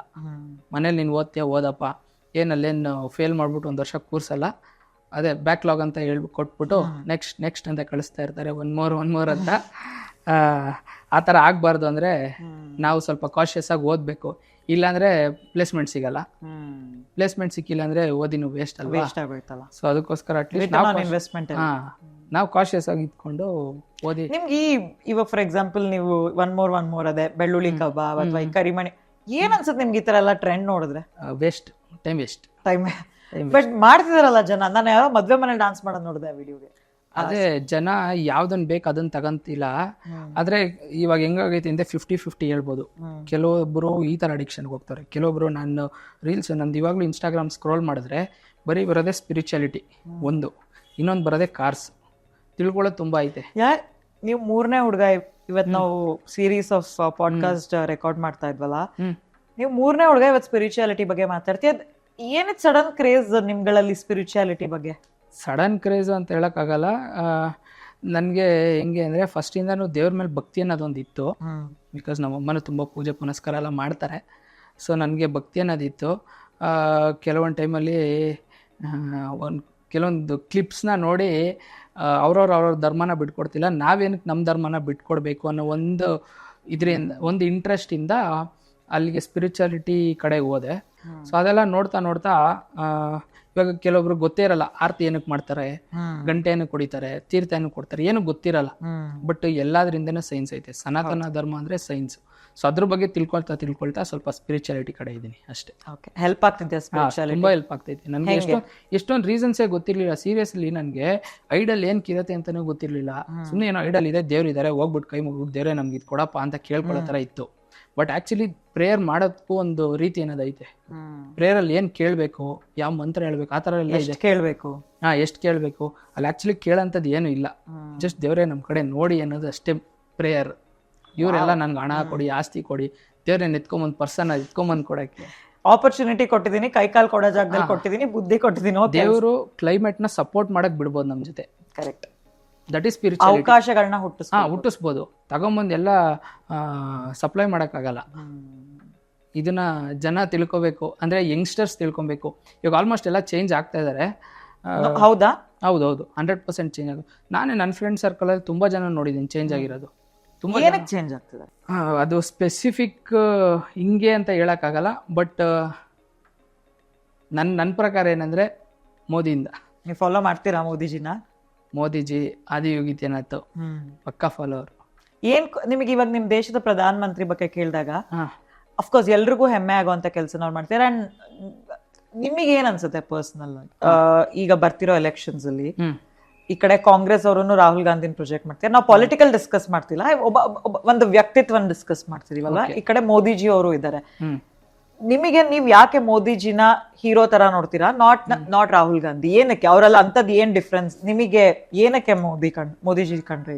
First of all religion barrier ಮಾಡಲ್ಲ, ಕ್ಯಾಶ್ ಬ್ಯಾರಿಯರ್ ಮಾಡಲ್ಲ. ಬಟ್ ಜನ ಹೇಳ್ತಿರೋದೇ ಅವ್ರನ್ನೆಲ್ಲ. ಅವ್ರು ಹೇಳ್ತಾರೆ, ಕಾಂಟ್ರವರ್ಸಿ ಮಾಡೋರು ಮಾಡೇ ಮಾಡ್ತಾರೆ. ಬಟ್ ಈ ನೋಸ್ ವಾಟ್ ಇ ಡಸ್ ಅಲ್ವಾ? ಸೊ ಅವ್ರ ತಲೆಯಲ್ಲಿ ಒಂದು ಕಾನ್ಸೆಪ್ಟ್ ಇದೆ. ಸೊ ಅದೇ ತರ ತಗೊಂಡು ಹೋಗ್ತಾ ಇದಾರೆ. ಇಷ್ಟು ಚೇಂಜಸ್ ಬರೋಕ್ಕೆ ಸಾಧ್ಯ ಮೋದಿಜಿ. ಇಸ್ರೋ ಹೋಗಿ ಲ್ಯಾಂಡ್ ಆಗೈತೆ, ಇಸ್ರೋದಿಂದ ಲಾಂಚ್ ಆಗಿ ಚಂದ್ರಯಾನ ಹೋಗಿ ಲಾಂಚ್ ಆಗೈತೆ. ಸೊ ಅದರಿಂದ ಎಷ್ಟು ಎಫರ್ಟ್ಸ್ ಐತೆ ಅಲ್ವಾ? ಸೊ ಬಿಫೋರ್ ಯಾವುದು ಪೊಲಿಟಿಕಲ್ ಪಾರ್ಟಿ ಮೆನ್ಷನ್ ಮಾಡೋದು ಬೇಡ, ಯಾವುದೇ ಪೊಲಿಟಿಕಲ್ ಪಾರ್ಟಿ ಇರ್ಬೋದು, ಅದಿದ್ದಾಗ ಸೊ ಒಂದು ಏನು ಫೇಲಿಯರ್ ಅಂತ ಆದಾಗ ಅವ್ರು ಹೆಂಗೆ ಅಕ್ಸೆಪ್ಟ್ ಮಾಡಿದ್ರು? ಅಕ್ಸೆಪ್ಟ್ ಮಾಡಲಿಲ್ಲ. ಅದು ಹೋಗಿ ಅಟ್ಲೀಸ್ಟು ನೀವು ಟ್ರೈ ಮಾಡಿದ್ದೀರಾ, ಒಳ್ಳೇದಾಯಿತು, ಅಟ್ಲೀಸ್ಟ್ ಅದನ್ನು ತಿಳಿಸ್ಲಿಲ್ಲ. ಬಟ್ ನಮ್ಮ ಸರ್ಕಾರ ಅಂತ ಗೊತ್ತಾಯ್ತು ಬಿಡಿ, ಅದು ನಿಮ್ಮ ಅಭಿಮಾನದಿಂದ ಹೇಳ್ತಾ ಇದ್ದೀನಿ. ಸೊ ಅವ್ರು ಹೋಗಿ ಹೇಳಿದ್ದಾರೆ, ದಟ್ಸ್ ಓಕೆ, ಈ ಇಯರ್ ಆಗಲಿಲ್ವಾ ಮತ್ತೊಂದು ಲಾಂಚ್ ಮಾಡಿ. ದಟ್ ಶೋಸ್ ದ ಲೀಡರ್ಶಿಪ್ ಅಲ್ವಾ? ಲೀಡರ್ಶಿಪ್. ಮತ್ತು ಅವರು ಏನೇ ಕೆಲಸ ಮಾಡಬೇಕಂದ್ರೂ ಧಾರ್ಮಿಕವಾಗಿ ಮಾಡ್ತಾರೆ, ಪ್ರತಿಯೊಂದಕ್ಕೂ ಪ್ರೇಯರ್ ಮಾಡಿ ಸ್ಟಾರ್ಟ್ ಮಾಡ್ತಾರೆ. ಸೊ ಎಲ್ಲದಕ್ಕೂ ಒಂದೊಂದು ಅವ್ರವ್ರದ್ದೇ ರಿಲಿಜಿಯಸ್ ಪ್ರಾಕ್ಟೀಸ್ ಇರುತ್ತೆ, ಅದ್ರ ಮೇಲೆ ನಂಬಿಕೆ ಅನ್ನೋದಿರುತ್ತೆ. ಸೊ ಅದು ನಂಬಿಕೆ ಜೊತೆ ಇವ್ರ ಎಫರ್ಟ್ಸ್ ಮುಖ್ಯ. ಸೊ ಇದೆಲ್ಲ ಒಂದು ಲೀಡರ್ಶಿಪ್ ಕ್ವಾಲಿಟೀಸು. ಆಮೇಲೆ ಅವ್ರೊಬ್ಬರೇ ಬೆಳೆಯೋದಲ್ಲ, ಅವ್ರ ಜೊತೆಗಿರೋರ್ನು ಬೆಳೆಸ್ಕೊಂಡು ಅವ್ರ ಜೊತೆಗಿರೋ ಕೈಲೂ ಕೆಲಸ ಮಾಡಿಸಿದ್ದಾರೆ. ಸೊ ಒಬ್ಬ ಲೀಡರಲ್ಲಿ ಯಾವ್ಯಾವ ಕ್ವಾಲಿಟಿಗಳಿರಬೇಕು ಅದನ್ನ ನೀವು ಅವರಲ್ಲಿ ನೋಡ್ತೀರಾ. ದಟ್ ಇಸ್ ಯುವರ್ ರೀಸನ್ ಅಲ್ಲ? Okay, great. C, important. ಯಾಕೆಂದರೆ ನನಗೆ ನಿಜ ಖುಷಿ ಆಗ್ತದೆ. ಯಾಕೆಂದರೆ ಈಗಿನ ಕಾಲದ ಮಕ್ಕಳಲ್ಲ ಪಾಲಿಟಿಕ್ಸ್ ಅಥವಾ ನಿಮ್ಗೆ ಎಷ್ಟೊಂದು ವೀಡಿಯೋಸ್ ಎಲ್ಲ ನಾವೇ ಇವಾಗ ಇನ್ಸ್ಟಾಗ್ರಾಮಲ್ಲಿ ಅಲ್ಲಿ ಇಲ್ಲಿ ನೋಡ್ತೀವಿ ಗೊತ್ತಾ. ಯಾರು ಪ್ರೈಮ್ ಮಿನಿಸ್ಟರ್ ಅಂದರೆ ಏನೋ ಹೆಸರು ಹೇಳೋದು, ಪ್ರೆಸಿಡೆಂಟ್ ಅಂದರೆ ಏನೋ ಹೆಸರು ಹೇಳೋದು. ಅಟ್ಲೀಸ್ಟ್ ನಾ ಹೇಳೋದು ನಿಮಗೆ ಪೂರ್ತಿ ಇನ್ಡೆಪ್ತ್ ಆಗಿ ಗೊತ್ತಾಗೋದು ಬೇಡ. ಅಟ್ಲೀಸ್ಟ್ ದೇಶದಲ್ಲಿ ಏನಾಗ್ತದೆ, ರಾಜ್ಯದಲ್ಲಿ ಏನಾಗ್ತದೆ, ಒಂಚೂರು ಅಪ್ಡೇಟ್ ನೀವು ಇಟ್ಕೊಳ್ಳೇಬೇಕು. ಬಿಕಾಸ್ ನಾಳೆ ಕಾಲಕ್ಕೆ ನೀವುಗಳೇ scientist, architects, you know policy makers, politicians. ನಿಮಗೆ ನಿಮ್ಮ ದೇಶದ ಬಗ್ಗೆ ಏನೋ ಗೊತ್ತೇ ಇಲ್ಲ ಅಂದರೆ ನಾಳೆ ಏನು ಮಾಡ್ತೀರಾ ನೀವು ದೇಶಕ್ಕೋಸ್ಕರ? ಅದೇ ಹೇಳ್ತಾ ಇರೋದು. ಈಗ ಏನಾಗೈತೆ ಅಂದರೆ ಫೋನ್ ಬಂದಿರೋದ್ರಿಂದ ರೀಲ್ಸ್ ತೆಗೆದು ನೋಡ್ತಾರೆ. ಅದೇ ಟೈಮಲ್ಲಿ ಕೆಲವೊಂದು ಏನು ಹೇಳ್ತಾರೆ ಸ್ಪಿರಿಚುಯಾಲಿಟಿ ಬಗ್ಗೆ ಏನೋ ಒಂದು ಸಣ್ಣ ಇನ್ಫಾರ್ಮೇಷನ್ ಅಟ್ಲೀಸ್ಟ್ ತಿಳ್ಕೊಬೋದು. ಹೌದು. ಲೈಕ್ ನನಗೆ ಮೊನ್ನೆ ವೈಟ್ ಫೀಲ್ಡಲ್ಲಿ ಒಂದು ಬ್ಲಾಸ್ಟ್ ಏನೋ ಆಗಿದೆ, ಅದರ ಇನ್ಫಾರ್ಮೇಷನ್ ನನಗೆ ಎಲ್ಲೂ ಗೊತ್ತಿರಲಿಲ್ಲ. ಜಸ್ಟ್ ಫೋನ್ ಓಪನ್ ಮಾಡಿದೆ, ತತ್ವ ಇಂಡಿಯಾ ಅಂತ ಒಂದು ಫಾಲೋ ಮಾಡ್ತೀನಿ ಪೇಜ್. ಸೊ ಆ ಪೇಜಿಂದ ನನಗೆ ಡೈಲಿ ಅಪ್ಡೇಟ್ಸ್. ಸೊ ಅದರಿಂದ ನನಗೆ ಗೊತ್ತಾಯ್ತು, ಓ ಈ ಥರ ಐತೆ.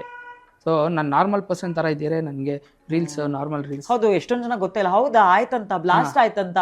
ಲೈಕ್ ಯಾರ್ ನಿಮ್ ಸುತ್ತಮುತ್ತ ಏನ್ ನಡೆದಿದೆ ನಿಮಗೆ ಗೊತ್ತಿಲ್ಲ ಅಂತಂದ್ರೆ, ಅದು ಸ್ವಂತ ಊರಲ್ಲಿ ನೀವು ಹೋಗ್ಬಿಟ್ಟು ನಾಳೆ ಸರ್ಕಾರ ಅಂತ ಕೇಳಕ್ಕಾಗಲ್ಲ, ನನ್ಗೋಸ್ಕರ ಏನ್ ಮಾಡಿದೆ, ನನ್ಗೋಸ್ಕರ ಕೆಲಸ ಎಲ್ಲಿ ಸೃಷ್ಟಿ ಅದ್ ಮಾಡ್ತಾರೆ ಅವರು. ಬಟ್ ನಿಮಗೆ ನಿಮ್ಮ ಸುತ್ತಮುತ್ತ ನಿಮ್ ಸಿಟಿನಲ್ಲಿ ನಿಮ್ ದೇಶದಲ್ಲಿ ಏನಾಗ್ತಿದೆ ಅನ್ನೋದು ಗೊತ್ತಿರ್ಲೇಬೇಕು. ಅದು ಎಕ್ಸ್ಕ್ಯೂಸ್ ಆಗ್ಬಾರ್ದು.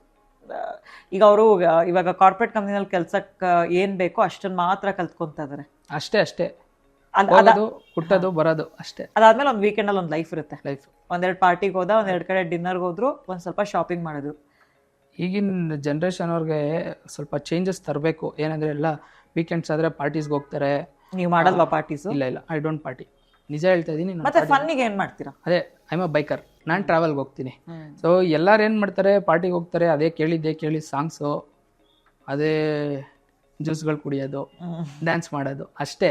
ಅದನ್ನ ಬಿಟ್ಟು ಇನ್ನೊಂದು ಪ್ರಪಂಚ ಐತೆ. ನೀವು ಟ್ರೈ ಮಾಡ್ಲಿಲ್ವಾ ಯಾವತ್ತು ಪಾರ್ಟಿಗೆ ಹೋಗೋದನ್ನ? ಅಥವಾ ಹೋಗಿ ನಿಮ್ಗೆ ಇಷ್ಟ ಆಗ್ಲಿಲ್ಲ? ಹೋಗಿದ್ದೀನಿ, ಒಂದ್ಸತಿ ಹೋಗಿದ್ದೀನಿ. ನನ್ಗೇನು ಆ ವೈಬ್ ಸೂಟ್ ಆಗಲ್ಲ. ಲೈಕ್ ನನ್ನ ಫ್ರೆಂಡ್ಸ್ ಸರ್ಕಲ್ ಇರೋದು ಅದೇ ತರ, ಪಾರ್ಟಿ ವೈಬ್ ಯಾರು ಇಲ್ಲ ನನ್ನ ಜೊತೆ. ಹೆಂಗಂದ್ರೆ ಫೋನ್ ಮಾಡಿ ಏನೋ ಮಿಸ್ ಮಾಡ್ಕೊಳ್ತೀನಿ ಅನ್ಸಲ್ಲ ಹೋಗಿಲ್ಲ ಅಂದ್ರೆ. ಸಾಂಗ್ಸ್ ನಾವು ಯೂಶಲಿ ಕೇಳ್ತೀವಿ. ಸೊ ಅದ್ರ ಜೊತೆ ಒಂದೆರಡು ಲೈಟ್ ಸೆಟಪ್, ಒಂದೆರಡು ಡ್ಯಾನ್ಸು, ಅದ್ರಲ್ಲಿ ಏನೈತೆ. ಸೊ ಅದೇ ಜಾಗದಲ್ಲಿ ನನ್ನ ಫ್ರೆಂಡ್ಸಿಗೆ ಫೋನ್ ಮಾಡ್ಬಿಟ್ಟು ಒಂದು 500 ರೂಪಾಯಿ ರೆಡಿ ಮಾಡ್ಕೊಂಡು, ರೆಡಿ ಇರೋ ಬರ್ತೀನಿ ಅಂತ ಅಂದರೆ, ನಾನು 500 ಅವ್ನು 500 ಹಾಕೊಂಡು 1000 ರೂಪೀಸ್ ಒಂದು ಫುಲ್ ಟ್ಯಾಂಕ್ ಬರುತ್ತೆ ಪೆಟ್ರೋಲ್ ಹಾಕ್ಸ್ಕೊಂಡು ಸೀದಾ ಒಂದು ಯಾವ್ದಾದ್ರು ಒಂದು ಹಿಲ್ ಸ್ಟೇಷನು ಅಥವಾ ಯಾವ್ದಾರು ಒಂದು ಟೆಂಪಲ್ ಹೋಗ್ಬಿಟ್ಟು ಪೀಸಾಗಿ ಕೂತ್ಕೊಂಡು ನೇಚರ್ನ ಎಂಜಾಯ್ ಮಾಡ್ಕೊಂಬರ್ತೀವಿ. ಅಲ್ಲಿ ಹೋದಾಗ ಕೆಲವೊಂದು ಅನ್ನೋನ್ ಪರ್ಸನ್ ಮೀಟ್ ಮಾಡ್ತೀವಿ, ಒಂದು ಹೊಸ ಕಾಂಟ್ಯಾಕ್ಟ್ ಬೆಳೆಯುತ್ತೆ, ನಾಲೆಜ್ ಶೇರ್ ಆಗುತ್ತೆ. ಸೊ ಈ ಥರ. ಮೊನ್ನೆನೂ ಹಂಪಿಗೆ ಹೋಗಿದ್ದೆ, ಅಲ್ಲಿ ನನಗೆ ಅದ್ಭುತವಾಗಿದೆ ಅಲ್ಲ? ಓ ಸೂಪರ್. ಅಲ್ಲಿ ನನ್ಗೆ ನಿಜ ಹೇಳ್ತೀನಿ, ನನ್ಗೆ ಹಂಪಿ ಬಗ್ಗೆ ಏನಂದ್ರೆ ಏನೋ ಗೊತ್ತಿರಲಿಲ್ಲ. ಏನಕ್ಕೆ ಅಲ್ಲಿ ಲೈಕ್ ಟೆಂಪಲ್ನೆಲ್ಲ ಡಿಸ್ಟ್ರಾಯ್ ಮಾಡಿದ್ದಾರೆ, ಎಷ್ಟು ಟೆಂಪಲ್ಸ್ ಇದೆ. ಸುಮ್ಮನೆ ಇಲ್ಲಿಂದ 1 ಕಿಲೋಮೀಟರ್ ಹೋಗ್ಬಿಟ್ಟು ಅಲ್ಲೊಂದು ಟೆಂಪಲ್ ಐತೆ ಹೋಗಿ ನೋಡೋಣ ಅಂದ್ಬಿಟ್ಟು ಇನ್ನೊಂದು ಕಿಲೋಮೀಟರ್ ಹೋಗ್ತೀವಿ, ಅಲ್ಲಿ ಇನ್ನೊಂದು 10 ದೇವಸ್ಥಾನಗಳು ಕಾಣ್ತವೆ. ಅಷ್ಟು ರಿಚ್ನೆಸ್ ಐತೆ. ಕರೆಕ್ಟ್, ಹೌದು. ನಾನು ಎಲ್ಲೋ ಓದಿದ್ದೆ, 2 ವರ್ಷ ಇದ್ರೂ ನೀವು ನೋಡಿ ಉಳಿಯೋ ಅಷ್ಟು ಜಾಗ ಇದೆಯಂತ ಹಂಪಿನಲ್ಲಿ. ಇದೆ ಅಷ್ಟೊಂದು ಐತೆ. ಹೇಳ್ತಲ್ವಾ ಮ್ಯಾಮ್, ಹೋಗಿ ಒಂದು 10 ಮೀಟರ್ಸ್ ಅಷ್ಟು ದೂರ ಹೋಗಿ ಒಂದು 5 ಟೆಂಪಲ್ ಕಾಣುತ್ತೆ. ಆ ಟೆಂಪಲ್ ರೀಚ್ ಆಗೋ ಇನ್ನೂ 5 ಟೆಂಪಲ್. ಅಲ್ಲಿ ಟೆಕ್ನಾಲಜಿ ಆಗಿನ ಕಾಲದಲ್ಲೇ ಹಂಗ್ ಉಪಯೋಗಿಸಿ, 3D ಪ್ರಿಂಟಿಂಗ್ ಇಲ್ಲ, ಹೌದು, ಅಥವಾ ಆಟೋ ಕ್ಯಾಡ್ ಇಲ್ಲ, ನಾವು ಅದನ್ನ ಡ್ರಾಯಿಂಗ್ ಹಾಕ್ಬಿಟ್ಟು ಅಥವಾ ಕಾಂಟ್ರಾಕ್ಟರಿಗೆ ಫೋನ್ ಮಾಡಿ ಕರ್ಸಿ ಇದು ಸರ್ವೆ ಸ್ಕೆಚ್ ಏನು ಇಲ್ದಲ್ಲ ಆಗಿನ ಕಾಲದಲ್ಲಿ ಅದನ್ನ ಹೆಂಗ್ ಮಾಡಿರ್ಬೋದು. What intelligent. ನೀವು ವಿರೂಪಾಕ್ಷ ಟೆಂಪಲ್ ನೋಡಿದೀರಾ ಮ್ಯಾಮ್? ವಿರೂಪಾಕ್ಷ ಟೆಂಪಲ್ ಅದು ಅಪ್ಸೈಡ್ ಡೌನ್ ಪ್ರೊಜೆಕ್ಟ್ ಆಗುತ್ತೆ. ಹೌದು, ಅಲ್ಲಿ ಇದು ವಿಂಡೋ ತರ ಸ್ಮಾಲ್ ಓಪನ್ ಆಗುತ್ತೆ, ಅದ್ರಲ್ಲಿ ಹಿಂಗಿದೆ. ನಾನು ನೋಡಿದ್ದೆ. ಅದು ಎಷ್ಟೊಂದು ಜನಕ್ಕೆ ಹೆಂಗ್ ಬರುತ್ತೆ ಅಂತಾನೆ ಗೊತ್ತಿಲ್ಲ, ಸುಮ್ನೆ ನೋಡ್ತಾ ಇರ್ತಾರೆ ಕೈ ಎಲ್ಲ ಕಾನ್ಕ್ಲೇವ್ ಎಫೆಕ್ಟ್ ಬರುತ್ತೆ. ಅದು ಹಿಂಗ್ ಇಟ್ಟಿದ್ದಾರೆ, ಹಿಂಗ್ ರೈಸಿಂಗ್ ಬಿದ್ದಾಗ ಪ್ರೊಜೆಕ್ಟ್ ಆಗುತ್ತೆ. ಹೌದು. ಸೊ ಎಷ್ಟೊಂದು ಜನಕ್ಕೆ ಗೊತ್ತಿಲ್ಲ. ತುಂಬಾ ಜನ ಬಂದ್ಬಿಟ್ಟು ಸುಮ್ನೆ ನೋಡಿದ್ರು, ಫೋಟೋ ತಗೊಂಡು ಹೋದ್ರು, ಅದ್ರ ಬಗ್ಗೆ ಏನು ತಿಳ್ಕೊಳ್ಳಿಲ್ಲ.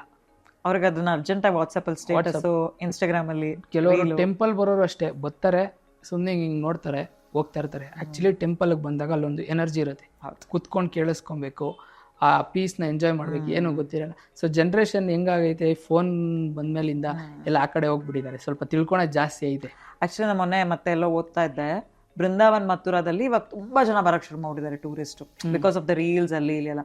ಬಟ್ ಅಲ್ಲಿ ಕೃಷ್ಣನ್ ನೋಡಕ್ಕೆ ಅಂತ ಹೋದವ್ರು ಕಮ್ಮಿ, ಅಲ್ಲಿ ರೀಲ್ ಹಾಕೋದಿಕ್ಕೆ ಅಂದ್ರೆ ಮಥುರಾಗ್ ಬಂದಿದ್ದೀನಿ ಬಂದ ಅಂದ್ರೆ ಈಗ ನಗ್ಬೇಕೋ ಅಳ್ಬೇಕೋ ಸಿಚುವೇಶನ್ ಗೊತ್ತಿಲ್ಲ. ಮೊದ್ಲು ದೇವಸ್ಥಾನಕ್ಕೆ ಹೋಗ್ತಿದ್ದವ್ರು ಇವತ್ತು ಅಟ್ಲೀಸ್ಟ್ ಬರ್ತಿದಾರಲ್ಲ ಅನ್ನೋದು ಒಂದ್ ಖುಷಿ ಪಡ್ಬೇಕು.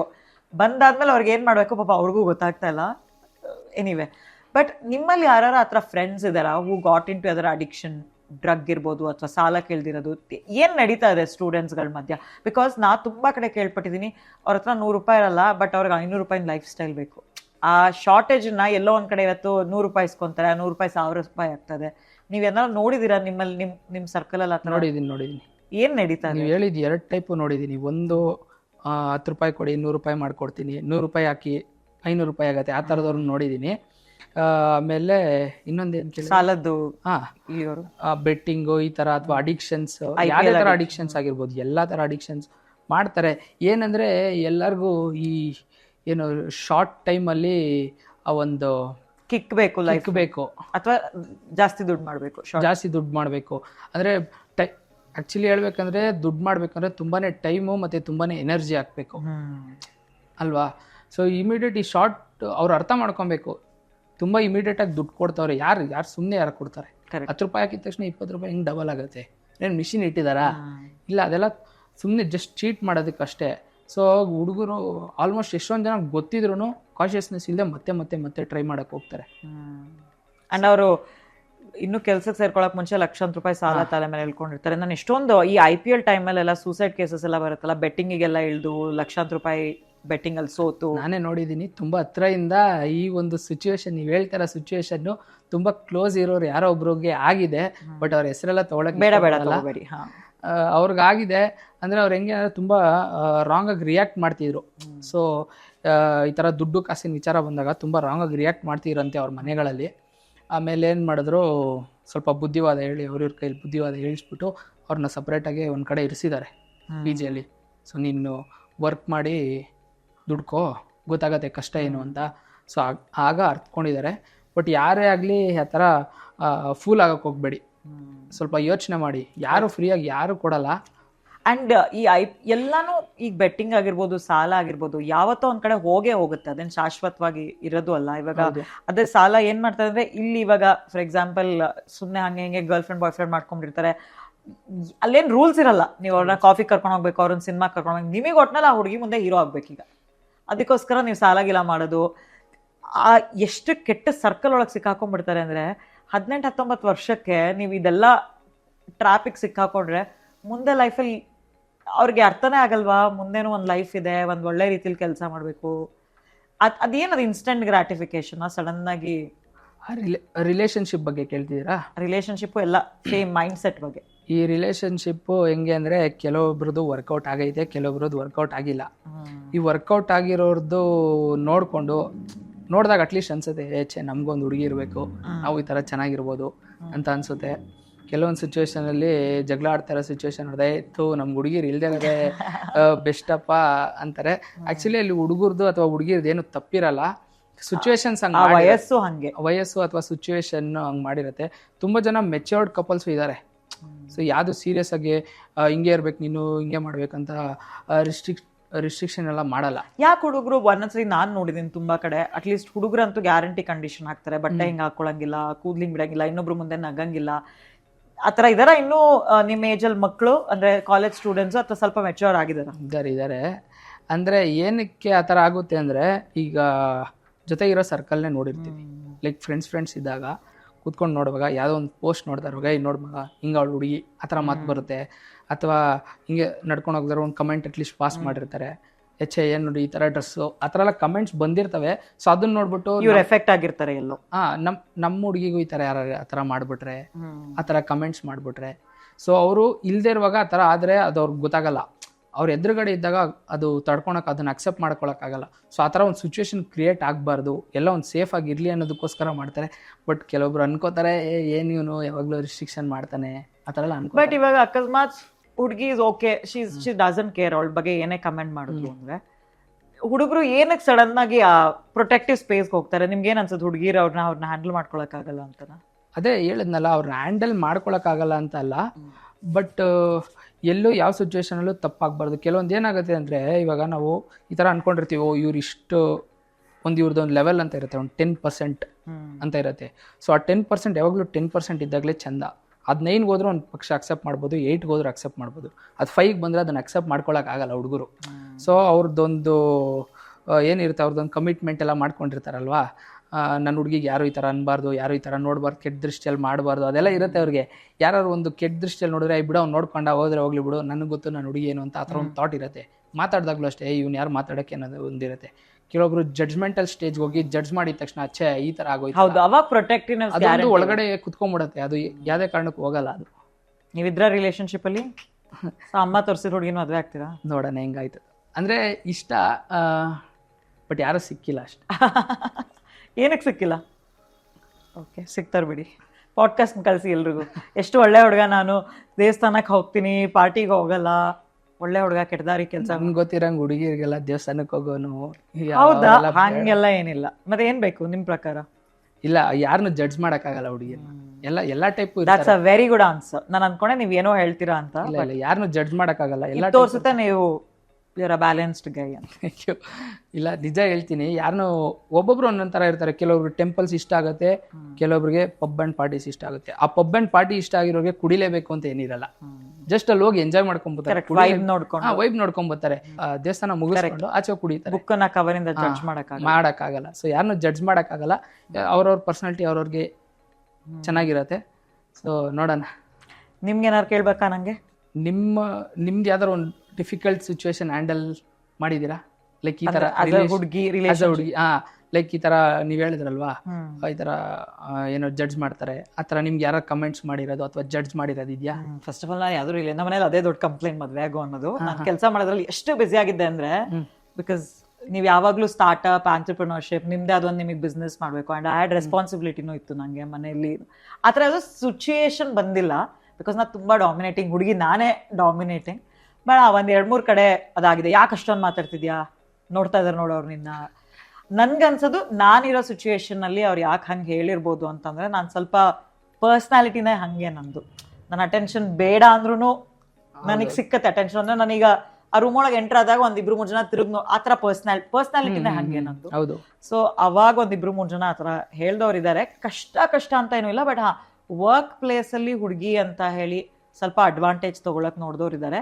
ಬಟ್ ಆ ಟೈಮಲ್ಲಿ ಏನಾಗುತ್ತೆ ಗೊತ್ತಾ, ನಿಮಗೆ ಕೆಲಸ ಬೇಕಾ ಅಥವಾ ನಿಮಗೆ ನಿಮ್ಮ ಇಂಟಿಗ್ರಿಟಿ ಮುಖ್ಯನಾ, ನೀವು ಡಿಸೈಡ್ ಮಾಡ್ಬೇಕು ಆ ಟೈಮಲ್ಲಿ. ಇಲ್ಲ ಲಾಸ್ ಆದರೂ ಪರವಾಗಿಲ್ಲ, ಬಟ್ ನನ್ನ ಇಂಟಿಗ್ರಿಟಿ ಮುಖ್ಯ, ನನಗೆ ನನ್ನ ರೆಸ್ಪೆಕ್ಟ್, ಸೆಲ್ಫ್ ರೆಸ್ಪೆಕ್ಟ್ ಮುಖ್ಯ ಅಂದರೆ ಲಾಸ್ ಆದರೂ ಪರವಾಗಿಲ್ಲ, ಎದ್ದೀಚೆ ಬರಬೇಕಾ. ಇದರಿಂದ ನಿಮಗೆ ದುಡ್ಡು ಮುಖ್ಯ ಅಂದರೆ ನಿಮಗೆ ಬಿಟ್ಟಿದ್ದು ದಾರಿ 100 ಓಪನ್ ಆಗುತ್ತೆ ಅಲ್ಲಿ. ನಾನು ಯಾವತ್ತೂ, ನಾನು ಹಾಸನದಿಂದ ಇಲ್ಲಿಗೆ ಓದಕ್ಕೆ ಬಂದೋಳಲ್ಲ. ನಾನು ಒಂದು ಪ್ರಾಮಿಸ್ ನನಗೆ ನಾನು ಮಾಡ್ಕೊಂಡಿದ್ದೆ, 10 ವರ್ಷ ಆದಮೇಲೆ ನನ್ನ ತಿರುಗಿ ನೋಡಿದಾಗ ಒಂದು ರೆಸ್ಪೆಕ್ಟಬಲ್ ಜರ್ನಿ ಇರಬೇಕು ನನಗೆ ಸಿಟಿನಲ್ಲಿ. ಯಾರು ಕೈ ತೋರಿಸಿ ನೋಡು ಅವಳಿಗೆಲ್ಲ ಈಸಿಯಾಗಿ ಸಿಕ್ತು, ಅವಳು ಅಡ್ದಾರಿ ಇಡಲು, ಆ ಒಂದು ಮಾತು ನಮ್ಮ ಮನೆ ತನಕ ರೀಚ್ ಆಗಬಾರ್ದು. ಬಿಕಾಸ್ ನಮ್ಮ ತಂದೆ ನನ್ನ ನಂಬಿಕೆ ಇಟ್ಟು ಬೆಂಗಳೂರಿಗೆ ಕಳಿಸಿದ್ರು. ಆ ನಂಬಿಕೆನ ಉಳಿಸ್ಕೊಬೇಕಿತ್ತು ನನಗೆ. ಕೆಲಸ ಏನು ಬೇಕಾದ್ರೂ ಆಗಲಿ, ಚಿಕ್ಕ ಕೆಲಸನೂ ಮಾಡೋಣ, ದೊಡ್ಡ ಕೆಲಸನೂ ಮಾಡೋಣ, ಬಟ್ ಇಂಟಿಗ್ರಿಟಿ ಯಾವತ್ತೂ ಟೇಬಲ್. ಈ ಕಾನ್ಫಿಡೆನ್ಸ್ ನಿಮಗೆ, ಈ ಕ್ಲಾರಿಟಿ ಬಂದಾಗಲ್ಲ, ಜನ ನಿಮಗೆ ತಪ್ಪದನ್ನು ಆಫರ್ ಮಾಡಿದಾಗ್ಲೂ ಅಥವಾ ಜನ ನಿಮ್ಮ ಬಗ್ಗೆ ತಪ್ಪಾಗಿ ಮಾತಾಡಿದಾಗ್ಲೂ ನೀವು ಅಲ್ಲಿಂದ ಎದ್ಬಿಟ್ಟು ಥ್ಯಾಂಕ್ ಯು ಸರ್, ಒಳ್ಳೇದಾಯಿತು ನಿಮ್ಮ ಮಾತು ಕೇಳಿ, ಬಟ್ ನಾನು ಇದಕ್ಕೆ ಅವೈಲೇಬಲ್ ಇಲ್ಲ. ಎಲ್ಲ ಟೈಮಲ್ಲೂ ಎಕ್ಸಿಟ್ ಆಪ್ಷನ್ ಇರುತ್ತೆ. ಹಾಂ, ಕೆಲವೊಂದು ಕಡೆ ಫೋರ್ಸ್ಫುಲ್ಲಾಗಿ ಏನಾದ್ರು ಒಂದು ನಡೆದಿರ್ಬೋದು, ಆ ಹುಡುಗಿ ಕಂಟ್ರೋಲಲ್ಲಿ ಇಲ್ದೆಲ್ಲ ಇರ್ಬೋದು, ಅದು ಬೇರೆ ವಿಷಯ. ಬಟ್ ನಿಮಗೆ ಯಾವಾಗಲೂ ಲೈಫಲ್ಲಿ ಒಂದು ಆ ಎಕ್ಸಿಟ್ ಡೋರ್ ಅಂತೂ ಇರುತ್ತೆ. ನೀವು ಗೊತ್ತಿದ್ದೂ ಆ ಎಕ್ಸಿಟ್ ಡೋರ್ದಲ್ಲಿ ತೊಗೊಳ್ದಲ್ಲೇ ಮುಂದೆ ಕಂಪ್ಲೇಂಟ್ ಮಾಡೋಂಗಿಲ್ಲ. ಇದು ಹುಡುಗರ ಜೊತೆನೂ ಆಗುತ್ತೆ. ನಾನು ಬರೀ ಹುಡುಗಿರ ಜೊತೆ ಅಂತ ಹೇಳ್ತಾ ಇಲ್ಲ. ನನಗೆ ನನ್ನ ಪರ್ಸ್ನಾಲಿಟಿನೇ ಆ ಥರ ಇಲ್ಲ. ನನಗೆ ಕಂಡ್ರೆ ಆ್ಯಕ್ಚುಲಿ ಹುಡುಗರು ಹೆದರ್ಕೊಳ್ಳೋರಿದ್ದಾರೆ. ನಂಗೆ ಬಂದು ಹೇಳ್ತಾರೆ, ಅಯ್ಯೋ ನಂಗೆ ಹೆದರಿಕೆ ಆಯಿತು ಮೇಡಮ್ ನಿಮ್ಮ ಹತ್ರ ಅಥವಾ ಮೈತ್ರಿ ನಂಗೆ ಹೆದರಿಕೆ ಆಯ್ತು ನಿಮ್ಮ ಹತ್ರ ಮಾತಾಡೋಕ್ಕೆ ಅಂತ. ಬಟ್ ಆ ಥರ ಏನಿಲ್ಲ. ಬಟ್ ಹಾಂ, ಅರೇಂಜ್ ಮ್ಯಾರೇಜ್ ಇದ್ರಲ್ಲೆಲ್ಲ ಒಂದೊಂದ್ಸತಿ ಪ್ರಪೋಸಲ್ ಕಳಿಸಿದಾಗ ನೀವೇನೋ ಹೇಳ್ತೀರಾ, ಓಹ್ ಕೆಲಸ ಮಾಡ್ತೀಯಾ ನೀನು, ಸೊ ನಿನಗೆ ಫ್ಯಾಮಿಲಿಗೆ ಟೈಮ್ ಇದೆ, ದಿನ 12 ಅವರ್ ಕೆಲಸ ಮಾಡೋಳು ನೀನು, ನೀನು ಅಡುಗೆ ಮಾಡ್ಕೊಡ್ತೀಯ, ಇದೆಲ್ಲ ಬರತ್ತೆ ಮಾತು. ಬಟ್ ಅವ್ರ ಜಾಗದಲ್ಲಿ ಅವ್ರು ಸರಿ, ನಮ್ಮ ಜಾಗದಲ್ಲಿ ನಾವು ಸರಿ. ಇವಾಗ ನನಗೊಂದು ಕನಸು ಆಸೆ ಅಂತ ಇದ್ದಾಗ ಕಂಪ್ನಿ ಕಟ್ಟಬೇಕು, ಲಕ್ಷಾಂತರ ಜನ ಸ್ಟೂಡೆಂಟ್ಸಿಗೆ ಒಂದು ಜಾಬ್ ಆಪರ್ಚುನಿಟಿ ಕ್ರಿಯೇಟ್ ಮಾಡಿ, ಇದೆಲ್ಲ ಬರುತ್ತೆ. ಸೊ ಅವತ್ತೇನು ಇಂಪಾರ್ಟೆಂಟ್ ನನಗೆ. ಬಟ್ ನಂಗಂತ ಹಂಗಂತ ಫ್ಯಾಮಿಲಿ ಲೈಫೆಲ್ಲ I enjoy my family time also. I have 2 brothers, ಅಪ್ಪ ಅದು ಇದೆ. ಬಟ್ ನನಗೆ ನನ್ನ ಕೆಲಸ, ಬಿಕಾಸ್ ಇಷ್ಟು ದೂರ ಇಲ್ಲಿ ತನಕ ಬಂದು ಕಷ್ಟಪಟ್ಟ ಆದಮೇಲೆ ಇವತ್ತು ಖಾಲಿ ಕೈಲಿ ಹೋಗೋಕೆ ಇಷ್ಟ ಇಲ್ಲ ನನಗೆ. ಸೊ ನಿಮಗೆ ಇವಾಗ ಫೀಮೇಲ್ ಆಡಿಯನ್ಸ್ ಕೂಡ ಇದ್ದಾರೆ. ಸೊ ನೀವು ಹೇಳಿದ್ರಿ ಪೇರೆಂಟ್ಸ್ ಹಾಸನದಲ್ಲಿದ್ದಾರೆ, ಇಲ್ಲ ಪೇರೆಂಟ್ಸ್ ಇವಾಗ ಇಲ್ಲಿ ಸ್ಟಾರ್ಟಿಂಗ್ ಅಲ್ಲಿ. ಸೊ ನೀವು ಫಸ್ಟ್ ಬೆಂಗಳೂರಿಗೆ ಇಲ್ಲಿ ವೆಕೇಟ್ ಆದಾಗ ಸೊ ನಿಮ್ಗೆ ಎಷ್ಟು ಡಿಫಿಕಲ್ಟಿ ಸಿಚುವೇಶನ್ ಬಂದಿತ್ತು, ಸೊ ನೀವು ಅದು ಹೆಂಗ್ ಹ್ಯಾಂಡಲ್ ಮಾಡಿದ್ರಿ? ನಾ ಇಲ್ಲಿಗೆ ಸೀದಾ ಹಾಸ್ಟೆಲಲ್ಲಿ ಬರಲಿಲ್ಲ, ನಾನು ನಮ್ಮ ಅಜ್ಜಿ ಮನೇಲಿದ್ದೆ, ನಮ್ಮ ಚಿಕ್ಕಮ್ಮ ಮತ್ತೆ ಅಜ್ಜಿ ಮನೇಲಿದ್ದೆ. ಬೆಂಗಳೂರು ಏನು ಅಂತಾನೆ ಗೊತ್ತಿಲ್ಲ, ಮೆಜೆಸ್ಟಿಕ್ ಅಜ್ಜಿ ಮನೆ, ಅಂಡ್ ನಾನು ಸೀದಾ ಸೇರ್ಕೊಂಡಿದ್ದು ಮೌಂಟ್ ಕಾರ್ಮಲ್ ಕಾಲೇಜ್ಗೆ. Mount Carmel all girls college, full posh ಗೊತ್ತಿರೋದು ವಿಷಯ. ಸೊ ನಾ ಫಸ್ಟ್ ಡೇ ಕುರ್ತಾ ಇದೆಲ್ಲ ಹಾಕೊಂಡು ಹಾ, ನಾನು ಉಜ್ರೆ ಗುರುಕುಲದಲ್ಲಿ ಓದ್ತಾ ಇದ್ದೋಳು. ನಾನು ಸಡನ್ ಆಗಿ ಅಲ್ಲಿ ಹೋದ ತಕ್ಷಣ ಅಯ್ಯೋ ಇದೇನ್ ಎಲ್ಲರೂ ಇಲ್ಲಿ ದೀಪಿಕಾ ಪಡುಕೋನ್ ತರ ಕಾಣ್ತಾ ಇದಾರೆ, ಎಲ್ಲಿ ಬಂದ್ಬಿಟ್ಟೆ ನಾನು. ಅದೊಂದ್ ಸ್ವಲ್ಪ ಕಾನ್ಫಿಡೆನ್ಸ್ ಇರ್ಲಿಲ್ಲ.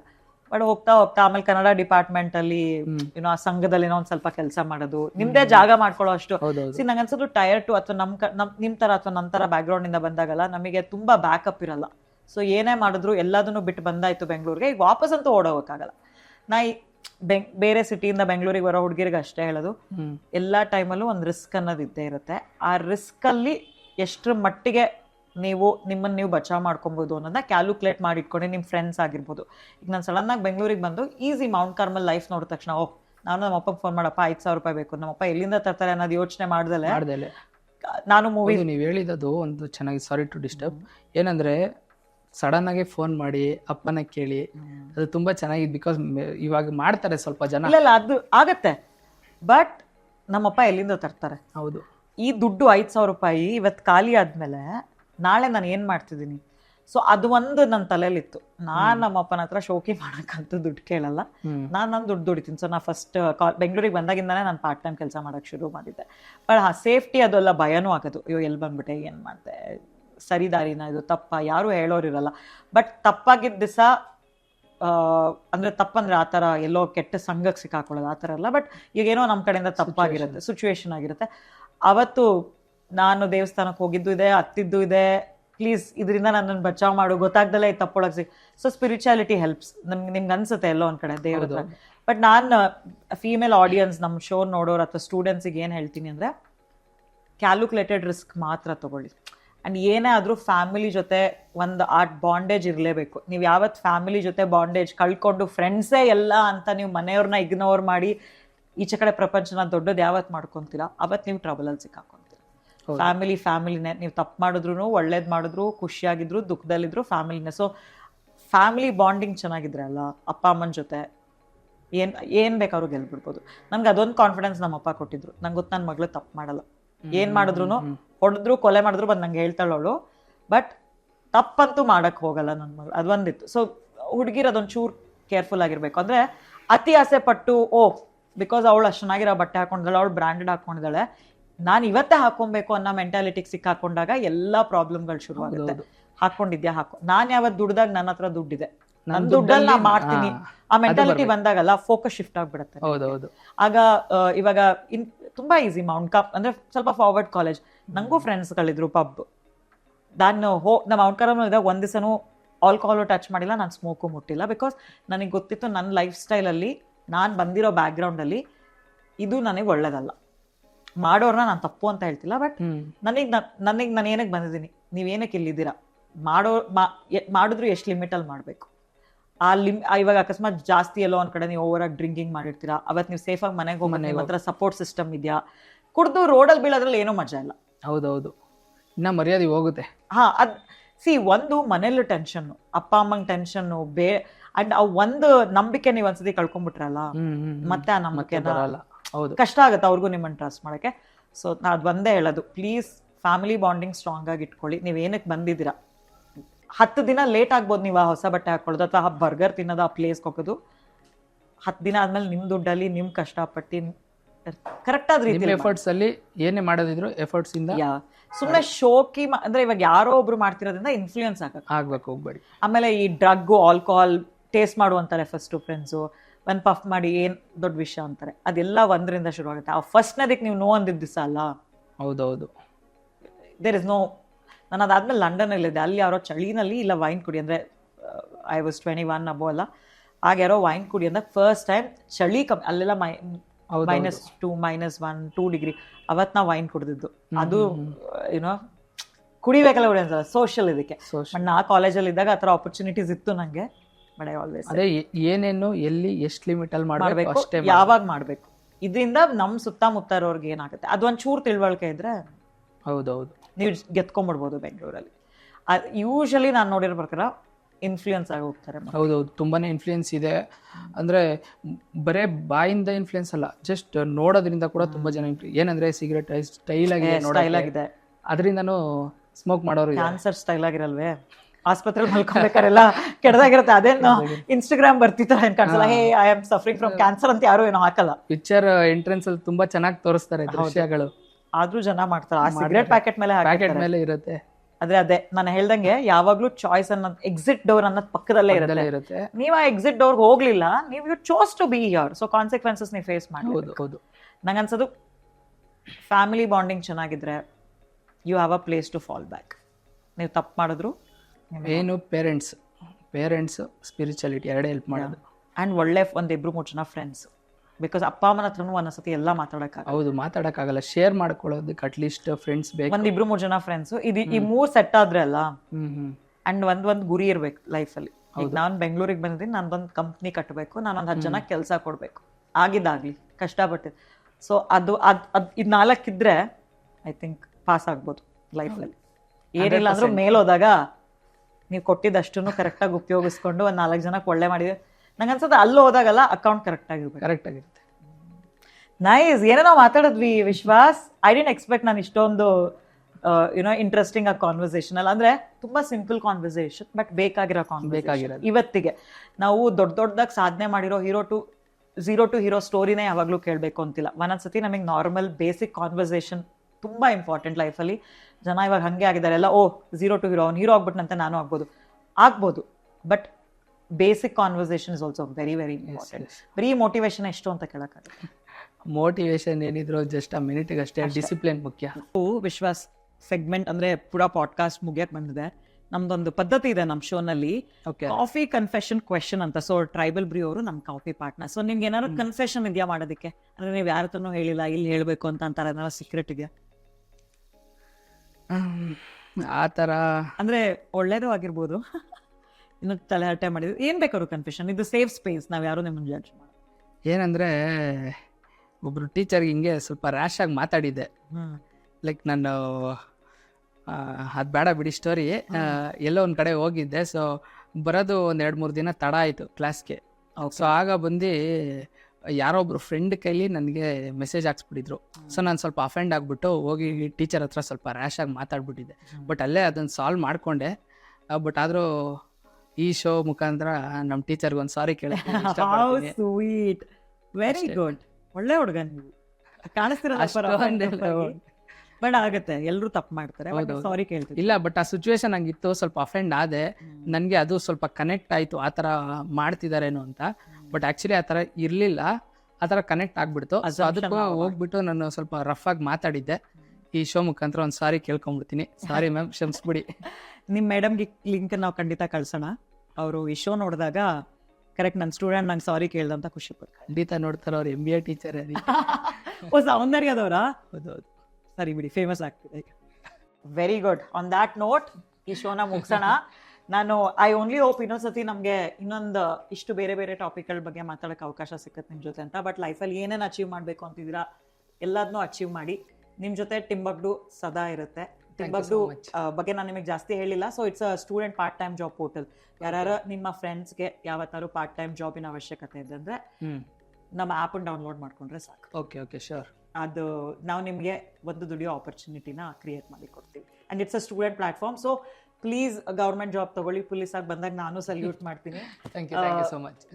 ನನಗೆ ಖುಷಿ ಆಯ್ತು, ಒಬ್ಬ ಹುಡುಗ ಕನ್ನಡದ ಬಗ್ಗೆ ಇಷ್ಟೊಂದು ಅಭಿಮಾನ ಇಟ್ಕೊಂಡು. ಖುಷಿ ಆಯ್ತು. ನಿಮ್ ತರ ಒಂದು ಫೀಮೇಲು ಇಷ್ಟೊಂದು ಬೋಲ್ಡ್ ಆಗಿ ಖಡಕ್ ಆಗಿ ಮಾತಾಡ್ತೀರಾ, ಸಕ್ಕದಾಗಿ ಮಾತಾಡಿದ್ರಿ. Thank you. Nice meeting you. Same here. On this note ನಾವು ಶೋ ಕ್ಲೋಸ್ ಮಾಡ್ತಾ ಇದೀವಿ. ಇದೇ ತರ ಪ್ರತಿ ವಾರನೂ ಅಥವಾ ಪ್ರತಿ 15 ದಿನಕ್ಕೆ ಒಂದು ಎಪಿಸೋಡ್ನ ನಾವು ರಿಲೀಸ್ ಮಾಡ್ತೀವಿ. ಪ್ಲೀಸ್ ನಮ್ಮ ಜೊತೆ ಇರಿ, ನಮಗೆ ಫೀಡ್ಬ್ಯಾಕ್ ಕೊಡಿ. ನಿಮಗೆ ಯಾರ ಸ್ಟೂಡೆಂಟ್ ಈ ಪಾಡ್ಕಾಸ್ಟ್ ನಲ್ಲಿ ಕೂತ್ಕೊಂಡು ಇನ್ನೂ ಬಹಳಷ್ಟು ಒಳ್ಳೆ ರೀತಿನಲ್ಲಿ ಮಾತಾಡ್ಬೋದು ಅಂತ ಇದ್ರೆ ನಮಗೆ ಮೆಸೇಜ್ ಮಾಡಿ ಅಥವಾ ತಿಳಿಸಿ. ನಮ್ಮ ಟೀಮ್ ನಿಮ್ಮ ಜೊತೆ ಸಂಪರ್ಕಕ್ಕೆ ಬರುತ್ತೆ. ಐ ಥಿಂಕ್ ಇದಕ್ಕಿಂತ ಜಾಸ್ತಿ ನಾ ಕನ್ನಡ ಮಾತಾಡಿದ್ರೆ ಆರ್ಟಿಫಿಷಿಯಲ್ ಆಗಿ ಕಾಣುತ್ತೆ. But anyway, this is no filter please. ಜೈ ಕರ್ನಾಟಕ. ನೈಸ್.